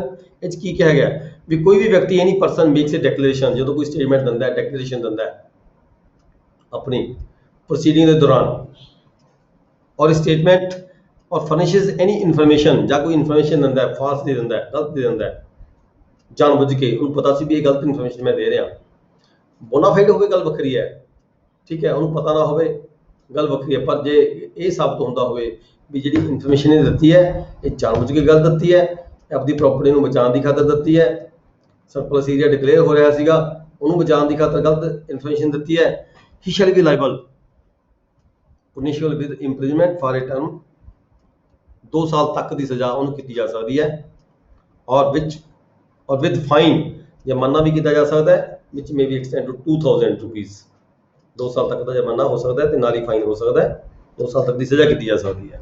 ਇਸ ਐਕਟ ਦੇ ਵਿੱਚ ਇਹ ਪ੍ਰੋਵੀਜ਼ਨ ਦਿੱਤੀ ਗਈ ਹੈ। This section provides penalty for making a declaration or a statement or furnishing any information which a person knows or has reason to believe to be a false. He does not believe to be a true. मतलब simple जी गल है, फंडा यही है भी जानबूझ के कोई गलत इन्फॉर्मेशन दिंदा है, डिक्लेरेशन दिंदा है, ਉਹਨੂੰ ਜਿਹੜਾ ਹੈਗਾ ਇਸ ਐਕਟ ਦੇ ਤਹਿਤ, ਇਸ ਸੈਕਸ਼ਨ 23 ਦੇ ਤਹਿਤ 2 ਸਾਲ ਤੱਕ ਦੀ ਸਜ਼ਾ ਤੇ 2000 ਰੁਪਏ ਤੱਕ ਦਾ ਜਿਹੜਾ ਫਾਈਨ ਹੈਗਾ ਉਹ ਕੀਤਾ ਜਾ ਸਕਦਾ ਹੈ। ਅੱਗੇ ਹੈਗਾ section 24 mode of recovery. Mode of recovery ਕੀ ਹੈ ਜੀ, ਅਸੀਂ ਮੋਡ ਆਫ ਰਿਕਵਰੀ ਕੀ ਹੈ ਵੀ ਜੇ ਕੋਈ ਪੇਮੈਂਟ ਕਿਤੇ ਸਮੇਂ ਸਿਰ ਅਦਾ ਨਹੀਂ ਕਰਦਾ ਤਾਂ ਅਸੀਂ ਲੈਂਡ ਰੈਵਨਿਊ ਐਕਟ ਪੜ੍ਹ ਕੇ ਗਏ ਪਿੱਛੇ, ਲੈਂਡ ਰੈਵਨਿਊ ਐਕਟ ਦੇ ਜਿਹੜੇ ਸੈਕਸ਼ਨਸ ਹੈਗੇ ਨੇ 67 ਤੋਂ ਲੈ ਕੇ 96 ਤੱਕ ਨੇ, ਤੇ 99 ਲਿਖਿਆ ਮੇਰੇ ਖਿਆਲ ਗਲਤ ਹੈ ਸ਼ਾਇਦ, ਇਹ 67 ਤੋਂ ਲੈ ਕੇ 96 ਤੱਕ ਨੇ। ਉਹਨਾਂ ਸੈਕਸ਼ਨ ਦੇ ਤਹਿਤ ਜਿਹੜੀ ਰਿਕਵਰੀ ਹੈ ਕਿਸੇ ਵੱਲੋਂ, ਜੇ ਕੋਈ ਪੈਂਡਿੰਗ ਪਈ ਹੈ, ਕੋਈ ਏਰੀਅਰ ਹੈਗਾ, ਬਕਾਇਆ ਹੈਗਾ, ਸਮੇਂ ਸਿਰ ਨਹੀਂ ਭਰਿਆ, ਇਸ ਐਕਟ ਦੇ ਵਿੱਚ ਉਹਦੇ ਤੋਂ ਪੇਮੈਂਟ ਲੈਣੀ ਬਣਦੀ ਸੀ ਕੋਈ। ਜਿਵੇਂ ਆਪਾਂ ਦੇਖਿਆ ਵੀ ਜਿਹੜਾ ਲੈਂਡ ਰੈਵਨਿਊ ਹੈ ਕਿਸੇ ਨੂੰ ਅਲਾਟ ਕਰ ਦਿੱਤੀ ਜ਼ਮੀਨ ਸਰਕਾਰ ਨੇ, ਅਲਾਟ ਕਰਕੇ ਉਹਦਾ ਜਿਹੜਾ ਲੈਂਡ ਰੈਵਨਿਊ ਫਿਕਸ ਕਰ ਦਿੱਤਾ, ਕਿੰਨੀ ਪੇਮੈਂਟ ਉਸਨੇ 90 Times of the land revenue, ਠੀਕ ਹੈ, ਜਾਂ 500 ਰੁਪਏ ਪਰ ਹੈਕਟਰ ਦੇ ਹਿਸਾਬ ਨਾਲ ਉਹਦੀ ਜਿਹੜੀ ਅਮਾਊਂਟ ਹੈ ਉਹ ਫਿਕਸ ਕਰ ਦਿੱਤੀ, ਪਰ ਬੰਦੇ ਨੇ ਟਾਈਮ ਸਿਰ ਨਹੀਂ ਭਰੀ ਹੈਗੀ, 2 ਕਿਸ਼ਤਾਂ ਭਰਤੀਆਂ, 3 ਕਿਸ਼ਤਾਂ ਭਰਤੀਆਂ, ਬਾਕੀ ਛੱਡ ਦਿੱਤੀ। ਉਸ ਜਿਹੜਾ ਲੈਂਡ ਰੈਵਨਿਊ ਐਕਟ ਦੇ ਸੈਕਸ਼ਨ 67 ਤੋਂ ਲੈ ਕੇ 96 ਤੱਕ ਹੈਗੇ ਨੇ, ਅਸੀਂ ਉਹਦੇ ਤਹਿਤ ਜੀ ਰਿਕਵਰੀ ਕੀਤੀ ਜਾ ਸਕਦੀ ਹੈ। ਅੱਗੇ ਹੈ ਜੀ section 25 power to remove ਡਿਫੀਕਲਟੀਜ਼।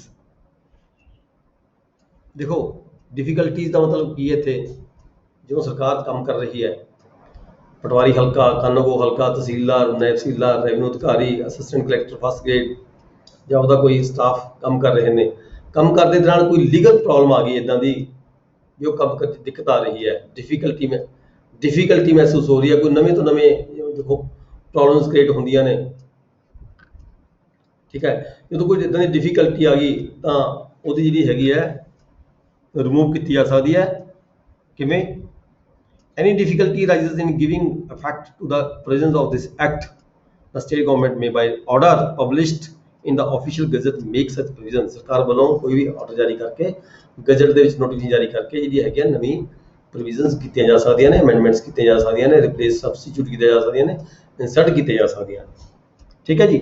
Next ਹੈ ਸੈਕਸ਼ਨ 26 ਹੈ, ਇਹ ਸਾਰੇ ਐਕਟਾਂ ਦੇ ਵਿੱਚ ਜਿਨ ਕੇ ਪ੍ਰੋਵਾਈਡਡ ਕੀਤਾ ਗਿਆ ਆਮ ਤੌਰ ਤੇ power to make rules and notification government ਨੇ ਜਾਰੀ ਕਰ ਦਿੱਤਾ।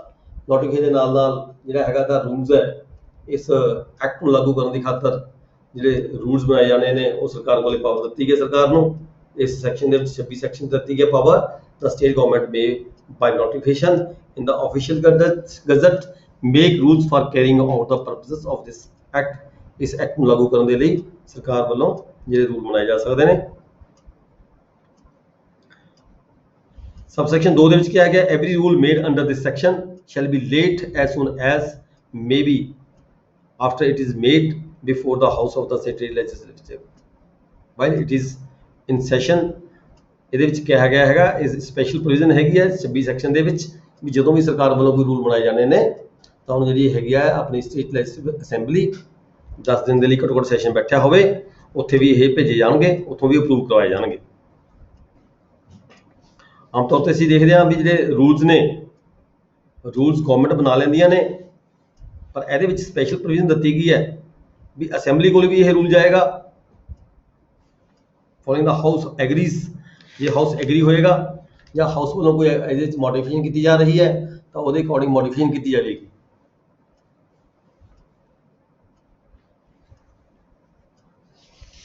ਜੇ ਸਰਕਾਰ ਨੇ ਕਹਤਾ, ਜੇ ਹਾਊਸ ਨੇ ਕਹਤਾ ਵੀ ਨਹੀਂ ਇਹ ਰੂਲ ਨਹੀਂ ਸਾਨੂੰ ਚਾਹੀਦੇ, ਇਹ ਰੂਲ ਗਲਤ ਨੇ, ਤਾਂ ਜਿਹੜੇ ਰੂਲ ਹੈ ਉਹ ਨਹੀਂ ਬਣਨਗੇ। ਨੈਕਸਟ ਹੈ section 27 exemption of certain lands from the operation of this act. ਕੁਝ ਜਿਹੜੀਆਂ ਲੈਂਡਸ ਨੇ ਉਹਨਾਂ ਨੂੰ ਐਗਜ਼ੈਂਪਟ ਕੀਤਾ ਗਿਆ, ਅਸੀਂ ਪਿੱਛੇ ਵੀ ਪੜ੍ਹ ਕੇ ਹਟੇ ਹਾਂ। ਕੁਝ ਲੈਂਡ ਸੀ ਜਿਹੜੀਆਂ ਐਗਜ਼ੈਂਪਟ ਕੀਤੀਆਂ ਗਈਆਂ ਸੀਗੀਆਂ ਸੈਕਸ਼ਨ ਮੇਰੇ ਖਿਆਲ ਹੈ ਸੈਕਸ਼ਨ 14 ਸੀਗਾ। ਇਹ ਜਿਹੜਾ ਸੈਕਸ਼ਨ ਹੈਗਾ 27 ਹੈਗਾ, ਇਹ ਰਿਲੇਟਡ ਵਿਦ ਸੈਕਸ਼ਨ 14 ਦੇ ਨਾਲ ਹੀ ਅਸੀਂ ਪੜ੍ਹਾਂਗੇ। ਸੈਕਸ਼ਨ 14 ਦੇ ਵਿੱਚ ਕੀ ਸੀਗਾ, ਕੁਝ ਜ਼ਮੀਨਾਂ ਸੀ ਜਿਹੜੀਆਂ ਟੈਂਪਲ ਦੀਆਂ, ਰਿਲੀਜੀਅਸ ਤੇ ਚੈਰੀਟੇਬਲ ਜਿਹੜੇ ਇੰਸਟੀਚਿਊਟ ਸੀਗੇ ਉਹਨਾਂ ਦੀਆਂ ਜ਼ਮੀਨਾਂ ਨੂੰ ਜਿਹੜਾ ਐਕਟ ਦੇ ਵਿੱਚ ਐਗਜ਼ੈਂਪਸ਼ਨ ਦਿੱਤੀ ਗਈ ਹੈ, ਜਿਵੇਂ ਮੰਦਿਰ, ਗੁਰਦੁਆਰਾ, ਗਊਸ਼ਾਲਾ, ਵਕਫ ਜਾਂ ਕੋਈ ਹੋਰ ਵੀ ਜਿਹੜਾ ਹੈਗਾ ਰਿਲੀਜੀਅਸ ਇੰਸਟੀਚਿਊਟ ਹੋ ਸਕਦਾ ਹੈ, ਉਹਦੀਆਂ ਪ੍ਰਾਪਰਟੀਆਂ ਨੂੰ ਇਸ ਸੈਕਸ਼ਨ ਦੇ ਇਸ ਐਕਟ ਦੇ ਵਿੱਚ ਪ੍ਰੋਵੀਜ਼ਨ ਦਿੱਤੀ ਗਈ ਹੈ ਅੰਡਰ ਸੈਕਸ਼ਨ 14। ਤੇ ਇੱਥੇ ਵੀ ਕੁਝ ਪ੍ਰਾਪਰਟੀਜ਼ ਦਰਸਾਈਆਂ ਗਈਆਂ ਨੇ ਸੈਕਸ਼ਨ 27 ਦੇ ਵਿੱਚ। Exemption of certain lands from the operation of this act, ਉਹ ਕਿਹੜੀਆਂ ਜ਼ਮੀਨਾਂ ਹੋ ਸਕਦੀਆਂ ਨੇ, ਜਿਵੇਂ ਕਿ ਸੈਕਸ਼ਨ 27 ਦਾ ਕਲੌਜ਼ A ਹੈਗੀ ਹੈ, ਇਹਦੇ ਵਿੱਚ ਕੀ ਹੈ, lands owned by the vested in the state government, ਜਿਹੜੀਆਂ ਵੀ ਗਵਰਨਮੈਂਟ ਦੀਆਂ ਜ਼ਮੀਨਸ ਹੋਣਗੀਆਂ, ਠੀਕ ਹੈ ਜੀ। Otherwise than under the provision of this act or lands taken on lease by the state government. ਦੇਖੋ ਅਸੀਂ ਕਹਿੰਦੇ ਵੀ ਜਿਹੜੀ ਲੈਸੀ ਦੀ ਜ਼ਮੀਨ ਹੈ ਉਹ ਵੀ ਸਰਪਲਸ ਡਿਕਲੇਅਰ ਹੋ ਸਕਦੀ ਹੈ, ਪਰ ਇੱਥੇ ਆ ਕੇ ਐਗਜ਼ੈਂਪਸ਼ਨ ਦੇ ਦਿੱਤੀ। ਸਰਕਾਰ ਕੋਲ ਜ਼ਮੀਨ ਲੀਜ਼ ਤੇ ਹੋਵੇ ਜਾਂ ਸਰਕਾਰ ਦੀ ਮਾਲਕੀ ਹੋਵੇ, ਬੇਸ਼ੱਕ ਉਹ ਪਰਮਿਸਿਵ ਏਰੀਆ ਤੋਂ ਜ਼ਿਆਦਾ ਹੋਵੇ, ਠੀਕ ਹੈ, ਉਹਨੂੰ ਅਸੀਂ ਮਤਲਬ ਸਰਪਲਸ ਡਿਕਲੇਅਰ ਨਹੀਂ ਕਰਾਂਗੇ। ਇਸ ਸੈਕਸ਼ਨ ਦੇ ਵਿੱਚ ਜਿਹੜੀ ਉਹਨੂੰ ਐਗਜ਼ੈਂਪਟ ਕੀਤਾ ਗਿਆ। ਇਸੇ ਤਰ੍ਹਾਂ ਹੀ ਸਟੇਟ ਗਵਰਨਮੈਂਟ, ਦੈਨ ਆ ਜਾਂਦਾ ਹੈ ਲੋਕਲ ਗਵਰਨਮੈਂਟਸ। ਲੋਕਲ ਗਵਰਨਮੈਂਟਸ ਕੀ ਆ ਜਾਂਦਾ ਹੈ, land belonging to vested in the local authority, ਯਾਨੀ ਕਿ ਮਿਊਨਿਸਪਲ ਕਮੇਟੀ ਹੋਵੇ, ਨਗਰ ਨਿਗਮ ਹੋਵੇ, ਹੈ ਜੀ, ਹੋਰ ਕੋਈ ਇੰਪਰੂਵਮੈਂਟ ਟਰਸਟ, ਸੈਮੀ ਗਵਰਨਮੈਂਟ ਅਦਾਰੇ ਜਿਨਕੇ ਲੋਕਲ ਅਥਾਰਟੀਜ਼ ਜਿਹੜੀਆਂ ਹੁੰਦੀਆਂ ਨੇ, ਜਾਂ ਪੰਜਾਬ ਐਗਰੀਕਲਚਰ ਯੂਨੀਵਰਸਿਟੀ ਔਰ ਐਨੀ ਕਾਰਪੋਰੇਸ਼ਨ ਓਨਡ ਔਰ controlled by the central government ਜਾਂ ਸਟੇਟ ਗਵਰਨਮੈਂਟ, ਕੋਈ ਕਾਰਪੋਰੇਸ਼ਨ ਬਣੀ ਹੋਈ ਹੋਵੇ, ਠੀਕ ਹੈ, ਉਹਦੀ ਕੋਈ ਓਨਰਸ਼ਿਪ ਹੋਵੇ ਜਾਂ ਉਹਨੇ ਲੀਜ਼ ਤੇ ਲਈ ਹੋਵੇ, ਉਹ ਵੀ ਜਿਹੜੀ ਹੈਗੀ ਹੈ ਐਗਜ਼ੈਂਪਟ ਕੀਤੀ ਜਾਂਦੀ ਹੈ ਇਸ ਐਕਟ ਦੇ ਵਿੱਚੋਂ। ਦੈਨ ਕਲੌਜ਼ C ਹੈ land owned by the vested in or taken on lease by the central government. ਉੱਪਰ ਆਪਾਂ ਸਟੇਟ ਗਵਰਨਮੈਂਟ ਦੀ ਗੱਲ ਕੀਤੀ ਸੀ A ਕਲੌਜ਼ ਦੇ ਵਿੱਚ, B ਕਲੌਜ਼ 'ਚ ਅਸੀਂ ਗੱਲ ਕੀਤੀ ਸੀ ਲੋਕਲ ਗਵਰਨਮੈਂਟ ਦੀ, C ਕਲੌਜ਼ 'ਚ ਅਸੀਂ ਗੱਲ ਕਰ ਰਹੇ ਹਾਂ ਸੈਂਟਰਲ ਗਵਰਨਮੈਂਟ ਦੀ। ਸੈਂਟਰਲ ਗਵਰਨਮੈਂਟ ਨੇ ਕੋਈ ਲੈਂਡ ਮਾਲਕੀ ਹੋਵੇ ਸੈਂਟਰਲ ਗਵਰਨਮੈਂਟ ਦੀ, ਜਾਂ ਸੈਂਟਰਲ ਗਵਰਨਮੈਂਟ ਨੇ ਜਿਹੜੀ ਜ਼ਮੀਨਾਂ ਲੀਜ਼ ਤੇ ਲਈ ਗਈ ਹੋਵੇ, ਉਹਦੇ ਤੇ ਵੀ ਇਹ ਜਿਹੜਾ ਐਕਟ ਲਾਗੂ ਨਹੀਂ ਹੁੰਦਾ। ਇਹਦੇ ਨਾਲ ਹੀ ਕਲੌਜ਼ D ਹੈ। D ਕਲੌਜ਼ ਦੇ ਵਿੱਚ ਕੀ ਹੈ, ਭੂਦਾਨ ਬੋਰਡ, ਪੰਜਾਬ ਭੂਦਾਨ ਯੋਜਨਾ ਬੋਰਡ, ਪੰਜਾਬ ਭੂਦਾਨ ਯੋਜਨਾ ਐਕਟ 1955, ਇਸ ਐਕਟ ਦੇ ਤਹਿਤ ਇੱਕ ਬੋਰਡ ਬਣਾਇਆ ਗਿਆ ਸੀਗਾ। ਉਸ ਬੋਰਡ ਦੇ ਵਿੱਚ ਬਹੁਤ ਸਾਰੀਆਂ ਜਿਹੜੀਆਂ ਜ਼ਮੀਨਾਂ ਸੀਗੀਆਂ ਸਰਕਾਰ ਵੱਲੋਂ ਉਸ ਐਕਟ ਦੇ ਤਹਿਤ ਬਹੁਤ ਸਾਰੇ ਲੋਕਾਂ ਨੂੰ ਜ਼ਮੀਨਾਂ ਅਲਾਟ ਕੀਤੀਆਂ ਗਈਆਂ ਸੀਗੀਆਂ, ਤੇ ਉਹ ਜਿਹੜੀਆਂ ਜ਼ਮੀਨਾਂ ਨੇ ਉਹਨਾਂ ਤੇ ਵੀ ਜਿਹੜਾ ਹੈਗਾ ਇਹ ਜਿਹੜਾ ਐਕਟ ਲਾਗੂ ਨਹੀਂ ਹੁੰਦਾ। ਇਹਦੇ ਨਾਲ ਹੀ ਕੁਝ ਬੈਂਕ ਨੇ, ਕੋਆਪਰੇਟਿਵ ਬੈਂਕ ਹੈ, ਸਟੇਟ ਬੈਂਕ ਹੈ, ਠੀਕ ਹੈ ਜੀ, ਕੋਆਪਰੇਟਿਵ ਬੈਂਕ, ਸਟੇਟ ਬੈਂਕ ਜਾਂ ਕੋਈ ਹੋਰ ਇਹਨਾਂ ਦੇ ਅੰਡਰ ਸਬਸਿਡਰੀ ਬੈਂਕਸ ਹੁੰਦੇ ਆ, ਉਹਨਾਂ ਤੇ ਵੀ ਐਕਟ ਲਾਗੂ ਨਹੀਂ ਹੁੰਦਾ। ਇਸੇ ਤਰ੍ਹਾਂ lands owned by the education institute ਜਾਂ ਕੋਈ ਸਰਕਾਰੀ ਜਿਹੜੇ ਇੰਸਟੀਚਿਊਟ, ਐਜੂਕੇਸ਼ਨ ਇੰਸਟੀਚਿਊਟ ਹੁੰਦੇ ਨੇ, ਰਿਕੋਗਨਾਈਜ਼ਡ ਬਾਈ ਦਾ ਗਵਰਨਮੈਂਟ ਵੱਲੋਂ ਹੁੰਦੇ ਨੇ, ਠੀਕ ਹੈ, ਉਹਨਾਂ ਤੇ ਵੀ ਇਹ ਜਿਹੜਾ ਐਕਟ ਹੈ ਲਾਗੂ ਨਹੀਂ ਹੁੰਦਾ। Lands owned by the education trust public nature in the existence on the appointed day. ਦੇਖੋ ਪਬਲਿਕ ਟਰਸਟ ਦੇ ਨਾਲ ਇਹਨਾਂ ਨੇ ਇੱਕ ਵਰਡ ਜੋੜ ਦਿੱਤਾ, lands owned by the educational trust of public nature in the existence on the appointed day. ਤੇ ਕਹਿਤਾ ਵੀ ਜਿਹੜਾ 24/1/1971 ਨੂੰ ਜਿਹੜਾ ਕੋਈ ਟਰਸਟ ਬਣਾਇਆ ਹੋਇਆ ਸੀਗਾ ਐਜੂਕੇਸ਼ਨ ਟਰਸਟ, ਉਹਦੇ ਤੇ ਵੀ ਇਹ ਐਕਟ ਜਿਹੜਾ ਲਾਗੂ ਨਹੀਂ ਹੁੰਦਾ। ਫਿਰ ਅਗਰ ਐਕਸਪਲੇਸ਼ਨ ਦੱਸੀਆਂ ਨੇ ਵੀ ਬੈਂਕ ਕਿਹੜੇ ਕਿਹੜੇ ਹੁੰਦੇ ਨੇ, ਬੈਂਕ ਦੀਆਂ ਸਬਸਿਡਰੀ ਬੈਂਕਸ, ਇੱਕ ਬੈਂਕ ਦੇ ਅੰਦਰ ਕਈ ਬੈਂਕ ਆ ਜਾਂਦੇ ਨੇ, ਉਹ ਸਾਰੇ ਬੈਂਕਾਂ ਦੀ ਇੱਥੇ ਪਰਿਭਾਸ਼ਾ ਦੱਸੀ ਹੈ ਵੀ ਇਹਨਾਂ ਸਾਰਿਆਂ ਤੇ ਇਹ ਜਿਹੜਾ ਹੈਗਾ ਐਕਟ ਹੈ ਲਾਗੂ ਨਹੀਂ ਹੁੰਦਾ। ਨੈਕਸਟ ਹੈ ਸੈਕਸ਼ਨ 28 ਰਿਪੀਲ ਐਂਡ ਸੇਵਿੰਗਸ, ਆਪਾਂ ਕੀ ਪੜ੍ਹ ਚੁੱਕੇ ਹਾਂ। ਹਾਂਜੀ ਪੇਪਰ ਬਸ ਇਹੀ ਖਤਮ ਹੋ ਗਿਆ ਜੀ, 2 ਮਿੰਟ ਲਾ ਕੇ ਇਸ ਨੂੰ ਆਪਾਂ ਖਤਮ ਕਰ ਦਈਏ। ਇੱਥੇ ਲਾਸਟ ਸੈਕਸ਼ਨ ਹੈਗੀ ਹੈ repeal and savings. Repeal and savings ਵੀ ਕਿਹੜੇ ਕਿਹੜੇ ਐਕਟ, ਇਹ ਜਿਹੜਾ ਐਕਟ ਲਾਗੂ ਹੋਇਆ ਪੰਜਾਬ ਲੈਂਡ ਰਿਫਾਰਮਸ ਐਕਟ 1972 ਲਾਗੂ ਹੋਣ ਦੇ ਨਾਲ ਕਿਹੜੇ ਕਿਹੜੇ ਐਕਟਾਂ ਨੂੰ ਅਸੀਂ ਰਿਪੀਲ ਕੀਤਾ, ਕਿਹੜੇ ਕਿਹੜੇ ਐਕਟਾਂ ਨੂੰ ਅਸੀਂ ਸੇਵਿੰਗ ਕੀਤੀ ਹੈ। ਠੀਕ ਹੈ, ਇਹਦੇ ਵਿੱਚ ਸਿੰਪਲ ਜੀ ਗੱਲ ਹੈਗੀ ਹੈ ਵੀ ਜਿਹੜੇ ਆਪਾਂ ਬਹੁਤ ਵਾਰੀ ਪੜ੍ਹ ਚੁੱਕੇ ਹਾਂ, ਪੰਜਾਬ ਐਕਟ 1953 ਤੇ ਪੈਪਸੂ ਐਕਟ 1955। ਠੀਕ ਹੈ, ਇਹ ਦੋਹੇ ਜਿਹੜੇ ਐਕਟ ਨੇ ਇਹ ਰਿਪੀਲ ਹੋ ਚੁੱਕੇ ਨੇ, ਪਰ ਇਹਦੇ ਚ ਨਾਲ ਹੀ ਇਹ ਜਿਹੜੀ ਸੇਵਿੰਗਸ ਦੀ ਗੱਲ ਕੀਤੀ ਗਈ ਹੈ, ਸੇਵਿੰਗਸ ਦੇ ਵਿੱਚ ਇਹ ਹੈ ਵੀ ਇਹਨਾਂ ਐਕਟਾਂ ਦੇ ਤਹਿਤ ਜਿਹੜੀਆਂ ਕੋਈ ਪ੍ਰੋਸੀਡਿੰਗ ਪਹਿਲਾਂ ਚੱਲ ਰਹੀਆਂ ਸੀਗੀਆਂ, ਠੀਕ ਹੈ, ਉਹ ਥੱਲੇ ਆ ਕੇ ਦੱਸੀਆਂ ਨੇ ਇਹਨੇ ਸਬਸੈਕਸ਼ਨ 2 ਦੇ ਵਿੱਚ ਜਿਹੜੀਆਂ ਪ੍ਰੋਸੀਡਿੰਗ ਜਿਹੜੀਆਂ ਚੱਲ ਰਹੀਆਂ ਸੀਗੀਆਂ ਉਹ ਇਹਨਾਂ ਐਕਟਾਂ ਦੇ ਤਹਿਤ ਚੱਲ ਰਹੀਆਂ ਸੀਗੀਆਂ, ਉਹਨਾਂ ਨੂੰ ਇੱਥੇ ਬੰਦ ਨਹੀਂ ਕੀਤਾ ਗਿਆ, ਉਹ ਇਹਨਾਂ ਐਕਟਾਂ ਦੇ ਤਹਿਤ ਹੀ ਜਿਹੜੀਆਂ ਪ੍ਰੋਸੀਡਿੰਗ ਸਟਾਰਟ ਕੰਟੀਨਿਊ ਰੱਖਣ ਦੀ ਗੱਲ ਕੀਤੀ ਗਈ ਹੈ। ਇਹਦੇ ਨਾਲ ਹੀ ਜਿਹੜਾ ਆਪਣਾ ਇਹ ਲੈਂਡ ਰਿਫਾਰਮਸ ਐਕਟ ਹੈਗਾ ਇੱਥੇ ਖਤਮ ਹੋ ਜਾਂਦਾ ਹੈ। ਠੀਕ ਹੈ ਜੀ, ਤੇ ਇਹ 'ਚ ਕੁਝ ਰੂਲ ਵੀ ਪ੍ਰੋਵਾਈਡ ਕੀਤੇ ਗਏ, ਪਰ ਰੂਲ ਆਪਣੇ ਸਿਲੇਬਸ 'ਚ ਮੇਰੇ ਖਿਆਲ ਨਹੀਂ ਹੈਗੇ। ਤੇ ਕੱਲ ਤੋਂ ਅਸੀਂ ਇਹਦਾ ਜਿਹੜਾ ਚੈਪਟਰ 4 ਦਾ ਜਿਹੜਾ ਪੜਾਂਗੇ registration act Indian registration act. ਮੇਰੇ ਖਿਆਲ ਹੈ ਤੁਹਾਡੇ ਇਹਦੇ ਵਿੱਚ ਜਿਹੜਾ ਸਿਲੇਬਸ ਹੈਗਾ ਉੱਥੇ ਮੈਨੂਅਲ ਦਿੱਤਾ ਗਿਆ ਹੈ, ਸਟੈਂਪ ਮੈਨੂਅਲ ਤੇ ਰਜਿਸਟ੍ਰੇਸ਼ਨ ਮੈਨੂਅਲ, ਪਰ ਮੈਂ ਚਾਹਾਂਗਾ ਵੀ ਜਿਹੜੇ ਕੁਐਸਚਨਸ ਆਉਂਦੇ ਆ ਉਹਦੇ ਵਿੱਚ ਰਜਿਸਟ੍ਰੇਸ਼ਨ ਐਕਟ ਤੋਂ ਵਿੱਚੋਂ ਵੀ ਆਉਂਦੇ ਆ ਤੇ ਸਟੈਂਪ ਐਕਟ ਦੇ ਵਿੱਚੋਂ ਵੀ ਕੁਐਸਚਨਸ ਆਉਂਦੇ ਆ। ਇਸ ਕਰਕੇ ਇਕੱਲੇ ਮੈਨੂਅਲ ਤੇ ਇਕੱਲੇ ਮੈਨੂਅਲ ਪੜ੍ਹਨ ਦਾ ਕੋਈ ਬੈਨੀਫਿਟ ਨਹੀਂ ਹੁੰਦਾ। ਤੇ ਪਹਿਲਾਂ ਅਸੀਂ ਪੜਾਂਗੇ ਰਜਿਸਟ੍ਰੇਸ਼ਨ ਐਕਟ, ਫਿਰ ਉਹਦੇ ਮੈਨੂਅਲ ਪੜਾਂਗੇ, ਫਿਰ ਅਸੀਂ ਪੜਾਂਗੇ ਸਟੈਂਪ ਐਕਟ, ਦੈਨ ਉਸਦਾ ਮੈਨੂਅਲ ਪੜਾਂਗੇ। ਠੀਕ ਹੈ ਜੀ, ਨੈਕਸਟ ਹੁਣ ਆਪਾਂ ਕਲਾਸ ਸਟਾਰਟ ਕਰਾਂਗੇ ਜੀ ਪੇਪਰ ਨੰਬਰ 5।